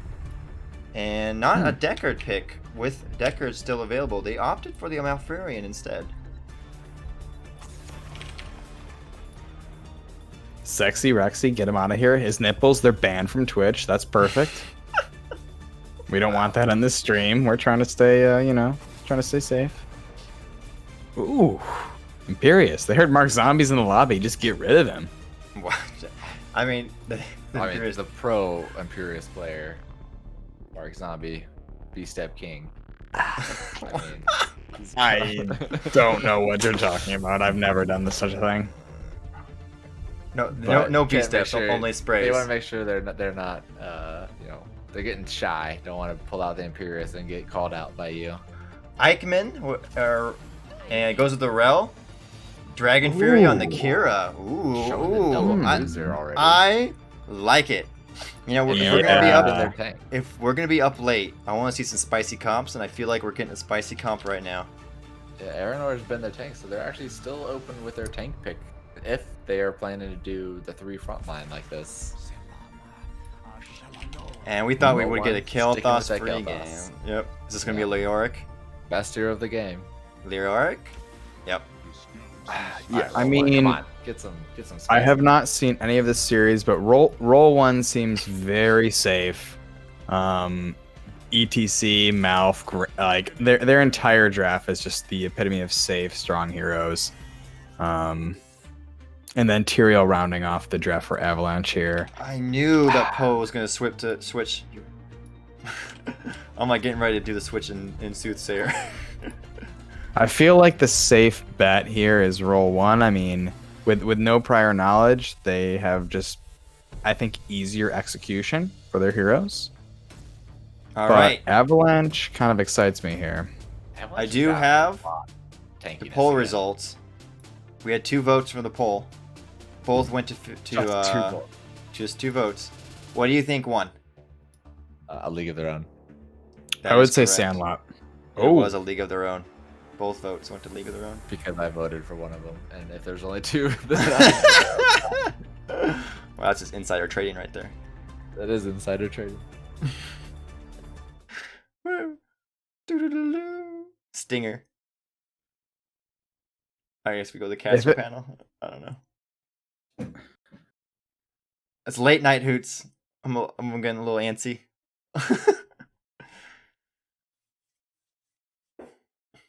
Fireworks going off in my neighborhood. I love it. Really? No, I hate it. Dude, they go every night, Snag. Every damn night they're doing the fireworks. It's been happening since the oops, that's the wrong one. Since we oh my goodness, why are we pausing already? Since we've been in quarantine. Wow.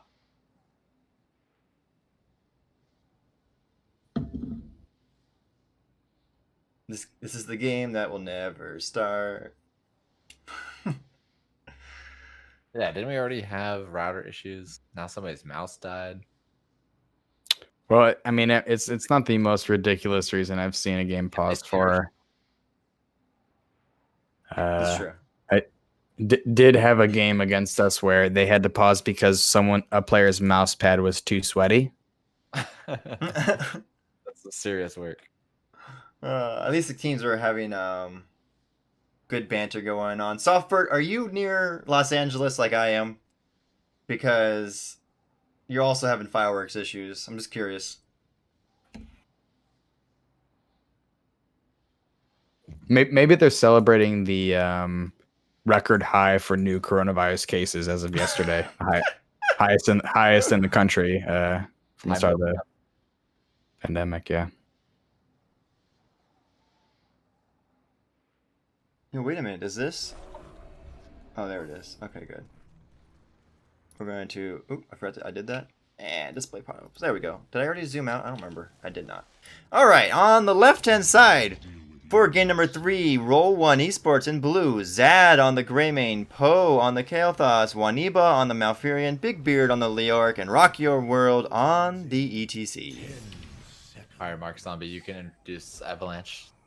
And on the right-hand side, we have Team Avalanche. Let's make some noise for Dragon Fury on the Kira, Aranor on the Tyrael, Captain Cash and Ashes on Stukov.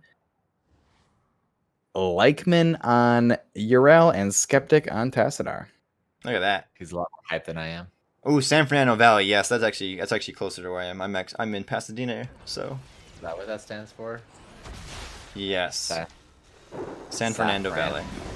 Not San San Fran. Fernando. San Fernando. All right, we got a little kerfuffle going on in the middle, but it's the beginning of the game. Who really cares? Who wants to take this early? Well, actually, wait. You see how they make us think something's about to happen, then nothing happens? Anyway, who wants to take this question?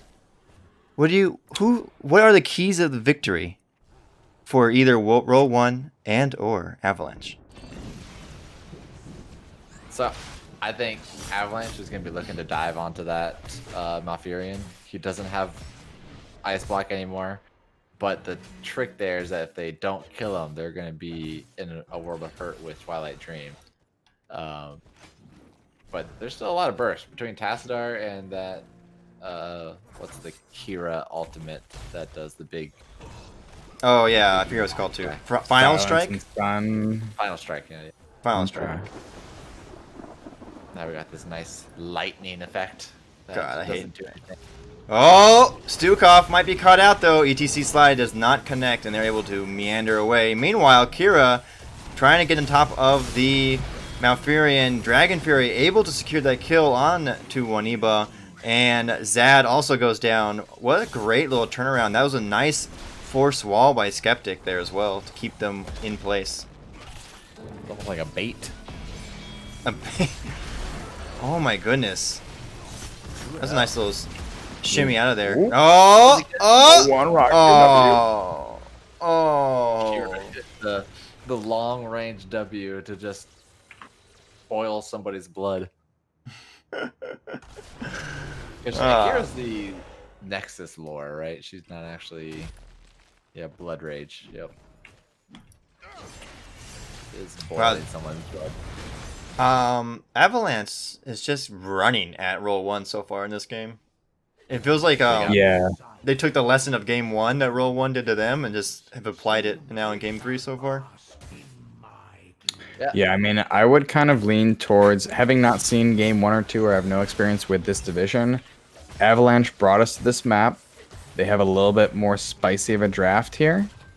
If it were any other map, I would put my full faith into RollOne, but since it's Sky Temple, I feel like Avalanche has what they want. And we can see right out the gate that they have a strong showing with those 3 kills. I think the big thing here, though, is that the RollOne's going to have a little bit more camp attack. They're going to have a lot more camp pressure because of that Gray main. It's pretty hard for Curiel and Urel and Kira to even take Knights. Right. So I wonder if how much RollOne's going to try to utilize that ability. Because even taking this top fort, like if they get structure damage for the objective like this with the Knights, but actually getting picked off. Kira able to get on top of the Greymane though, with the stun, the Rel follow-up. That is one very dead Greymane. That is now 4 kills to nothing in favor of Avalanche. But we might get a counter. Nope. Okay. Tyrael things. Anyway, you were saying? I was saying, like, a lot of times when on Sky Temple, you try to push those top Knights because if you get any type of structure damage yourself with the Knights, you can usually guarantee a full fort to go down on the first objective. Because I think objectives really only take a wall and like some damage if you take the whole thing, or at the wall and a half a fort. That's fair. And that was a really great engage by RollOne there. Kira goes down this time, not able to escape once being inside that happy fun zone. And that's their first kill for RollOne, and they should be able to take this middle temple and get the final shots in. We're gonna go get camps. Pretty, I mean, neck and neck. 4 kills to 1. But RollOne really just tied up the experience there. They closed that level gap like nothing. And yeah, now we're kind of in that camping phase. But yeah, we're actually seeing RollOne coming back pretty strong here. Poe finishing the 20 Globes quest, by the way, in 5 minutes. It's pretty quick. Well, that's pretty quick. That's like not missing a single globe. Yeah. 5 minutes, you get 1 globe every 30 seconds per lane. So there's 3 globes available per 30 seconds. Wow. In 5 minutes, that's pretty damn good. yeah. I have the AC on full blast, and I am moist after seeing that quest. My math, 3 every 30. He's like, that's my math, right? 5 minutes. Meanwhile, RollOne is hard pushing top lane. Avalanche trying to hard push mid lane a little bit as a counter, but they're not only going to get a well there. RollOne should be able to get this fort, I believe, before. But there is a rotation. The cavalry is on its way. And I think they really want it, but I don't know if they get out of this, if they all make it out of here alive then. But there is the lightning storm. Look at this Nexus anomaly lightning storm coming in here on the sweep. There's a root, but it does not connect. Oh. The lightning saved Zad. Oh my god. RNG, the RNG, but yeah, in a competitive game. This is a pivotal moment here. Bottom temple. 10s are online for Avalanche, right around the corner for RollOne. Big Beard was just bullying the Tacitor, by the way. Skeptic's at half health. He might, if he doesn't have tap, he might have to Hearth. Yeah, we're gonna see RollOne is in pretty nice control of this zone already, waiting in the bush here. And level 10s for both teams, they have been picked. It is the final strike for the Cure, like you were thinking. Judgment again on the Tyrio. So they are not going to care at all about Sanctification. They want to find someone and kill them. Probably the Kael'thas again, I would imagine. But the boys, are y'all a fan of Italian food? Because we have a spicy meatball pyroblast. Oh, he's always been doing pyroblast. We're used to it now, though. That is a very dead Malfurion, though, quickly by the combo from Avalanche. And no counter engage, though, with the Entomb. And they have everyone so low, but no one is dying on Avalanche's side. Kael'thas will go down. Leoric's going to go down. 4 members of RollOne die, and now Avalanche is going to turn their attention to the boss. What happened there? Everyone was so low, yet no one died on the side of Avalanche. I mean, RollOne was just slightly out of focus on their kill targets, but like Avalanche, I mean, they're tanky. They all have self-healing, and Caster's got self-shielding, Tyro's got self-healing, self-shielding. Like they're playing tanky comps that are just hard to kill off. What is going on? Are they gonna get this? Are they trying to get this? How does ETC not die immediately there? I don't know why they went for that. I feel like that was. I mean, just gotta get up the boss at that point, right? Yeah, I mean it's game 3. It's late. It could be a scramble. Could be some miscommunication. But yeah, Avalanche walking away with the boss, and also meanwhile objective just chilling. Now it's gonna start getting channeled. Boss is gonna get fort easily. Yeah. Do they keep wall? You think? Nah, I won't get keep. The boss, yeah, because since the objective is gonna go to the other forts, boss will probably maybe get like some damage on a tower. Yeah. Like Grammy's gonna be in wolf form, or at some point, maybe. I guess not. All right, it gets. Ooh. A little bit more than half a fort tower. That was close. If Grammy was in wolf form earlier, it wouldn't have gone. Once again, though, Big Beard really out hard soaking, trying to keep his team in it with the XP, like he did in game 2. And they're looking for an engage for RollOne is. So they take this camp. Tacitor has actually been a big XP lead for Avalanche, sitting at 8,000 with Leo only sitting at 6. Oh yeah? Where's that one at? I forget which one. That's 8 PM. There it is, number 4. What are these talents? Look at that XP lead though for hero kills, or heroes compared from Avalanche and from RollOne. Avalanche having 5,000 to 600. It definitely adds for more there. Alright, we do have... Greymane going for the quest. Why isn't Duelist? Ooh. Oh, big Entomb coming out from Kira, but she swings out, and now all of a sudden Big Beard on the retreat, falling off a low, and the final strike gets the kill. It's a 1-for-0 trade. Yeah. They have Greymane clearing top, and with that vision, they just do the judgment onto the ETC, and Rock Your World's gonna try to shimmy his way out of there, but Kira's coming around the flank looking for a little bit more. and he wisely turns north, and gets out of there. That is still a 1 kill for nothing, and Avalanche has a 10 to 1 kill lead. After game 1 of getting absolutely destroyed by RollOne, Avalanche has done a really good job of securing kills and not dying in return since then. Yeah, now I did just tune in for that stat screen for game number 2. But yeah, hold that thought. RollOne moving in. They're trying something. They want to fight before 16. Yeah. Clearing out the camp. RollOne's playing like a team that wants to go to bed. A little bit. They're just being like, I think they're taking really like hard risks to try to get it, maybe get a nice little pick and kill, but they also are like, we're out. Levels, you do have to take Oh, we got a team fight breaking out. Entomb gets popped. Eichmann in the back here. Judgment getting popped. There is the silence as well. Big Root going out. Tyrael all of a sudden in kind of trouble here, but Pyroblast securing a kill on Urel, but it's a 1-for-1 trade as Kalfas goes down. Now Tyrael as well. Actually, RollOne looking pretty good here. But Kira's trying to clean up the amazing self-sustain, and she gets a kill. And now all of a sudden, RollOne is on the retreat. Yeah, that was some good team play there.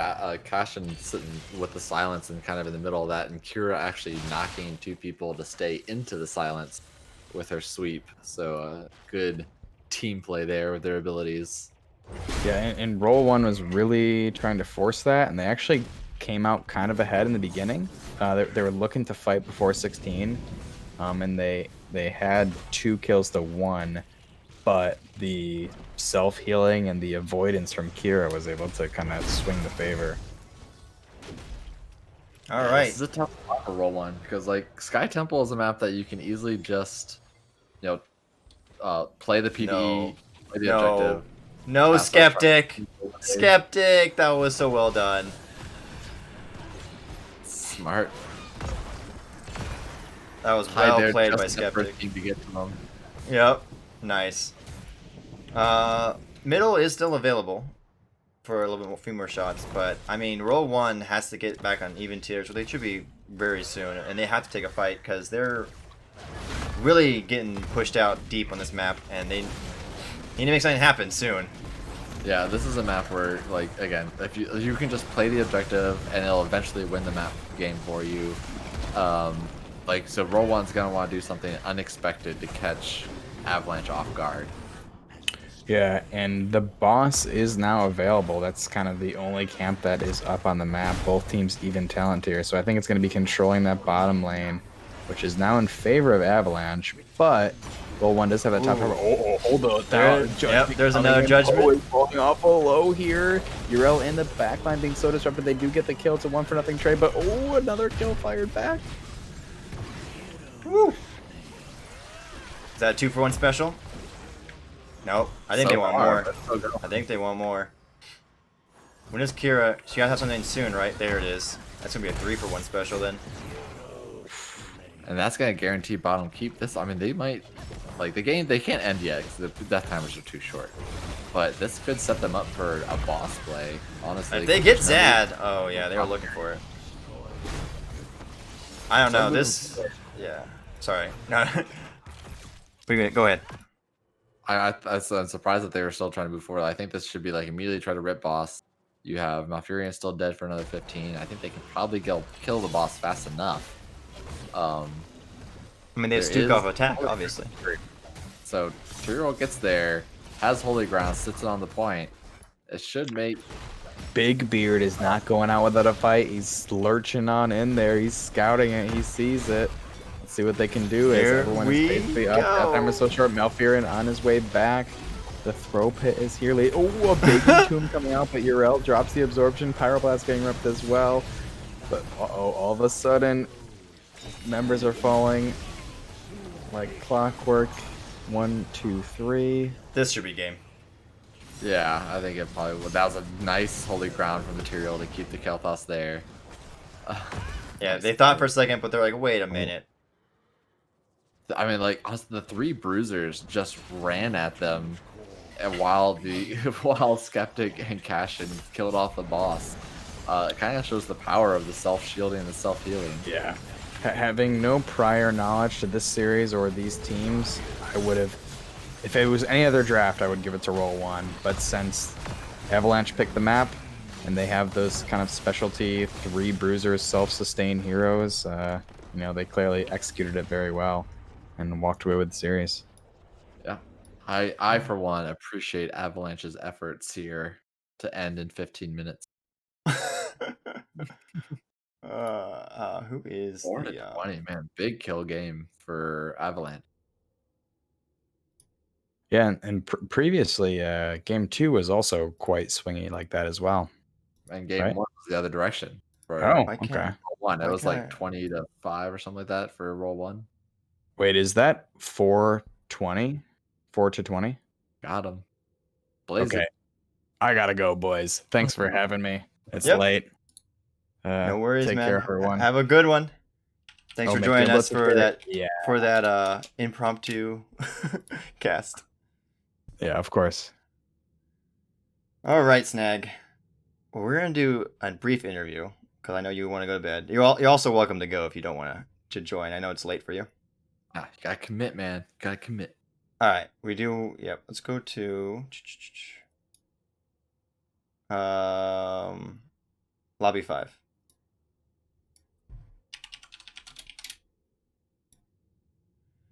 Well, while we wait for whomever's coming from Avalanche, that was. I mean, they played really well in the last 2 games, Yeah, they had and dominating game 3. Hi there. Hey there. Who joined us? I'm sorry, I haven't Hi, looked. this We is have. my co-captain. I just All thought right. about bring him with me. So we have Skeptic, and is it I Like Men or is it Eichmann? It's I like men. All right. I just made it just so casters would have to say that. Yeah, we couldn't tell if it was the I or another L. Yeah. Yeah. So we were hedging both ways. Well, I've heard it both ways.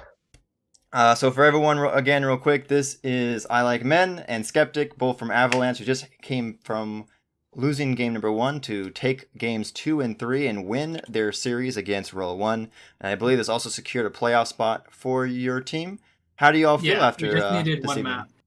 Nice. Well, we feel great about it. We're excited. And you guys have one more map after this, right? Match, yeah. One more game. We have 2 more matches after this. 2 more matches.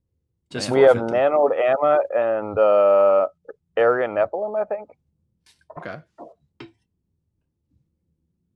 So after your game number 1, and this, by the way, we're not going to go into all of them because it's 3 games, but after game number 1, it was kind of a rough match for you, kill-wise and map-wise. You kind of seemed to have just completely turned it around in games 2 and 3 and kind of did the exact opposite of what happened to you in game 1 and you did to RollOne going throughout the rest of the series.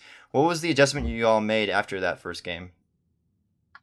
During our first game, we kind of wanted to be, sorry for the term, meta sluts, but we were just like, okay, Zool's open, we can play Zool. So we never play him, but we wanted to try him out, try to split soak, see what he can do. And I'm just like, I'm the bruiser on the team, so I tried out Zool. I don't play him very often, and we just weren't used to that play style. And after that, we just went with our comfort picks. I would say, definitely right after, we felt like, well, we don't really play with the weather that much. We haven't played with the weather too much, so we kind of didn't like the weather. Oh, yeah, the weather. We also we all hate really weather. like Engage. Yeah. We also really like Engage, and with Zool, we didn't have any, so they would just engage on us with Variant. With Zool Arthas, we didn't have any Engage, so we decided that we're not going to do that anymore, and we picked Engage tools because that's how we thought we would win if we just get on their damage. So what was the purpose of the Arthas in game 1? Well, we thought, the route from Zool into the route from Arthas would be, a decent lockdown, and, Zool with Poison Nova is a pretty decent champion in and of himself. He's a top tier champion. And we just wanted to pick it, see if we could do it. We don't play him very often. We just why not try it out? it's not our thing. Okay. I would say normally in the games we pick, so like I like men will pick an engage tank, and then Aranor will play like the Arthas, and it usually works for us because the one engage is enough for Aranor to then go in. But with that one, we just didn't have any engage, and we kind of didn't like that. So the next game we picked 2 people with engage. Yeah, like typically we pick like Urel Imperius, and Solid. Zul was a tank that, or an off tank that I do not play it very often. Okay, so you're just trying something new in a sense, and it just didn't work out. I'm gonna say I'm gonna skip to game 3 because I love the fact that you picked Kira. I know she's like, Dude, I know she's shout like, out to Dragon Fury. yeah. He is great on Kira. I'm seeing like top damage in that game. Really good with their spears or whatever the hell, the hook shot and the E, whatever. What is that E called? I don't remember. Swing of glory. I don't know. But I don't even. Swing of glory. I just love the fact that like I think Kira is really fun hero and just has a really tough time because of obviously too much CC. But they were able to make it work in this match with an ETC, Malfurion, and Kael'thas on the enemy team. I just love that comp idea and how well Dragon Fury got to work. Is that so? It sounds like you're saying that they're really good Kira. They play a lot. I mean, personally, from what we played with Kira, like our Kira Dragon Fury is very good on Kira. And we've never seen CC very much interrupt his play style because like his E makes him go unstoppable, and he just knows when to engage with the tanks.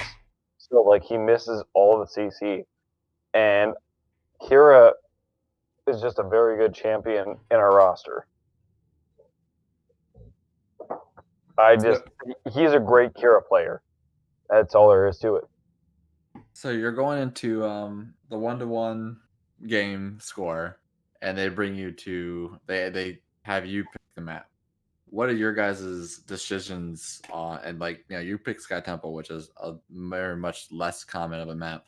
What's your guys' decision process on going there? I mean, so first we liked Cursed Hollow, but then we looked it up, and Cursed Hollow had the fog, and we didn't want to deal with the stealth again. So then we didn't play Cursed, and then we were left with like Braxis, Sky Temple, Volskaya. I think those are the only ones left at the end. So then just between those, we were like, well, they don't play Sky Temple that much. We like Sky Temple. Let's see what happens. We're not much of a fan of 2-lane maps unless it's a Battlefield. Battlefield and Braxis are both great maps. Yeah. Yeah, I said it. 2-lane maps is where you get all that 4-man brawling. That's the fun stuff. I feel like, well, Braxis is a completely different taste than fucking. Sorry for swearing on stream. Oh my god, Battlefield. That's $10 in the jar. All right, I'll do it. But no, like it's two different like feels. Like Braxis is a different type of stall out between the lanes, whereas Battlefield is more of a you just pick a 5-man engage comp, and that you hope that person top lane just wins a lane. All right, Snag. I have a fun question for them, but do you have any more serious questions before we get to the fun one? I think you wanted to skip over game 2, but I'm curious on what your guys' thoughts on picking the white main. We just like white main. We like white main when we know we're gonna have to team fight, and that is gonna be sort of around a singular point. We're not gonna have to move around a ton, so we just like white main. And the heavy melee, we love white main. Like picking the Imperius with that, like yeah, I don't heavy CC with a designated point of like engage is great. Yeah, I think you guys. It never actually seemed like you guys lost any health bars in those team fights between all the shielding from Tyrael, the healing from white main, and self shielding. It was pretty ridiculous. So good job on that. I'm surprised that white main doesn't get banned more, honestly, because she can do ridiculous healing, but she just doesn't see as much play as I'd like to see her play. Well, it sounds like you don't want to see her play because you guys want to pick her. Exactly. All right, I'm good, Linus. All right, so it came up during your match, and I don't remember exactly how, but baseball movies came up. So I want to ask all of you. I actually don't remember how it came up either, but we're gonna. I want to ask both of you. What is your favorite baseball movie? If you I'll even go have first. one. To be honest, I don't really watch baseball movies, so I don't know any. Easy. Sandlot 2. Sandlot 2, Right. Sandlot Harder. Is that what it's Two. called? Oh, yeah. Sandlot 2. Not even just regular Sandlot. He goes with No. the Sandlot 2. Frick the original Sandlot. Okay. The original Sandlot Sandlot. 2. Now that is a quality movie. Nice. I don't think I've ever seen the second I remember how Sandlot. it came up now. So we were talking about in game 2, I think, about crying in base. Like, there's no crying in HOTS. Like, there's no. Oh, crying in that's baseball right. from And then Their a League of Their Own came up. Yeah. Okay. Okay. Yeah. And then we had like that pause, and so And then we- happened. Oh, Yeah, look at that. then That was a good one. and then the pause Yeah. happened right then and there, so we kind of got on a tangent. That's right. It was like a very perfect sequence. We're just like, whoa, we're not doing anything anyway. All right. Oh, not to any- represent Cleveland or anything, but Cleveland Indians. There we go. Well, Major There you League go. came up. Yep. That stars the Indians. So there you go. Any final shout-outs that you would like to make before we let you go?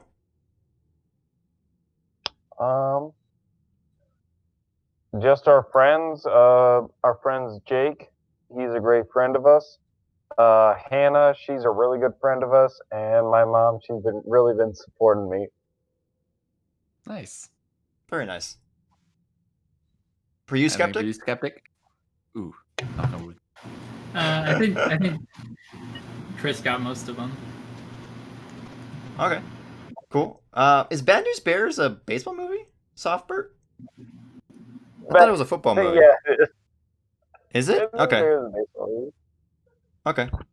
I don't know why I always think it's a football mean, movie. You know what? if Because it you're says talking Bears. It sports says movies, Bears in it, and I think football. I mean, if you're Duh, talking Bears. sports movies, though, like Goons is definitely the best. Yeah. Yeah, another good one. Well, thank you both You for guys joining never us. know.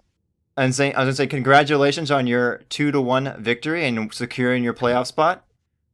Good luck to both of you in the playoffs, and have a great evening. Thank you very much, sir. Thank you. Have a good night. Thank you. Once again, that was I Like Men and Skeptic from Avalanche, who just secured their playoff spot in the Division B West with their 2-1 victory over RollOne. Real quick, I'd say thank you for the follow, Softbird. I saw you did that while we were doing the interview. Snag, do you have anything you'd like to close out with before we peace out for the evening? No, it's a long one today for the game 3 with some pretty long games, some pretty short games, and some delays in between. But glad to be here for all the way through it. It's always nice to pick up some games with some friends in the game, see how it plays out, and hopefully be able to pick up some more games in the playoffs and see those results. Oh yeah, we'll definitely be picking up some playoff games. I'm not sure which ones yet. I know Smiley's still finalizing how those work. But until then, thank you very much for all of you for joining us here this evening on this fine cast in the Mouse House. And we hope you all have a wonderful evening. And I'm going to see if there's anyone to raid. But if not, Unlikely. we'll just peace out for the evening. Y'all have a great one.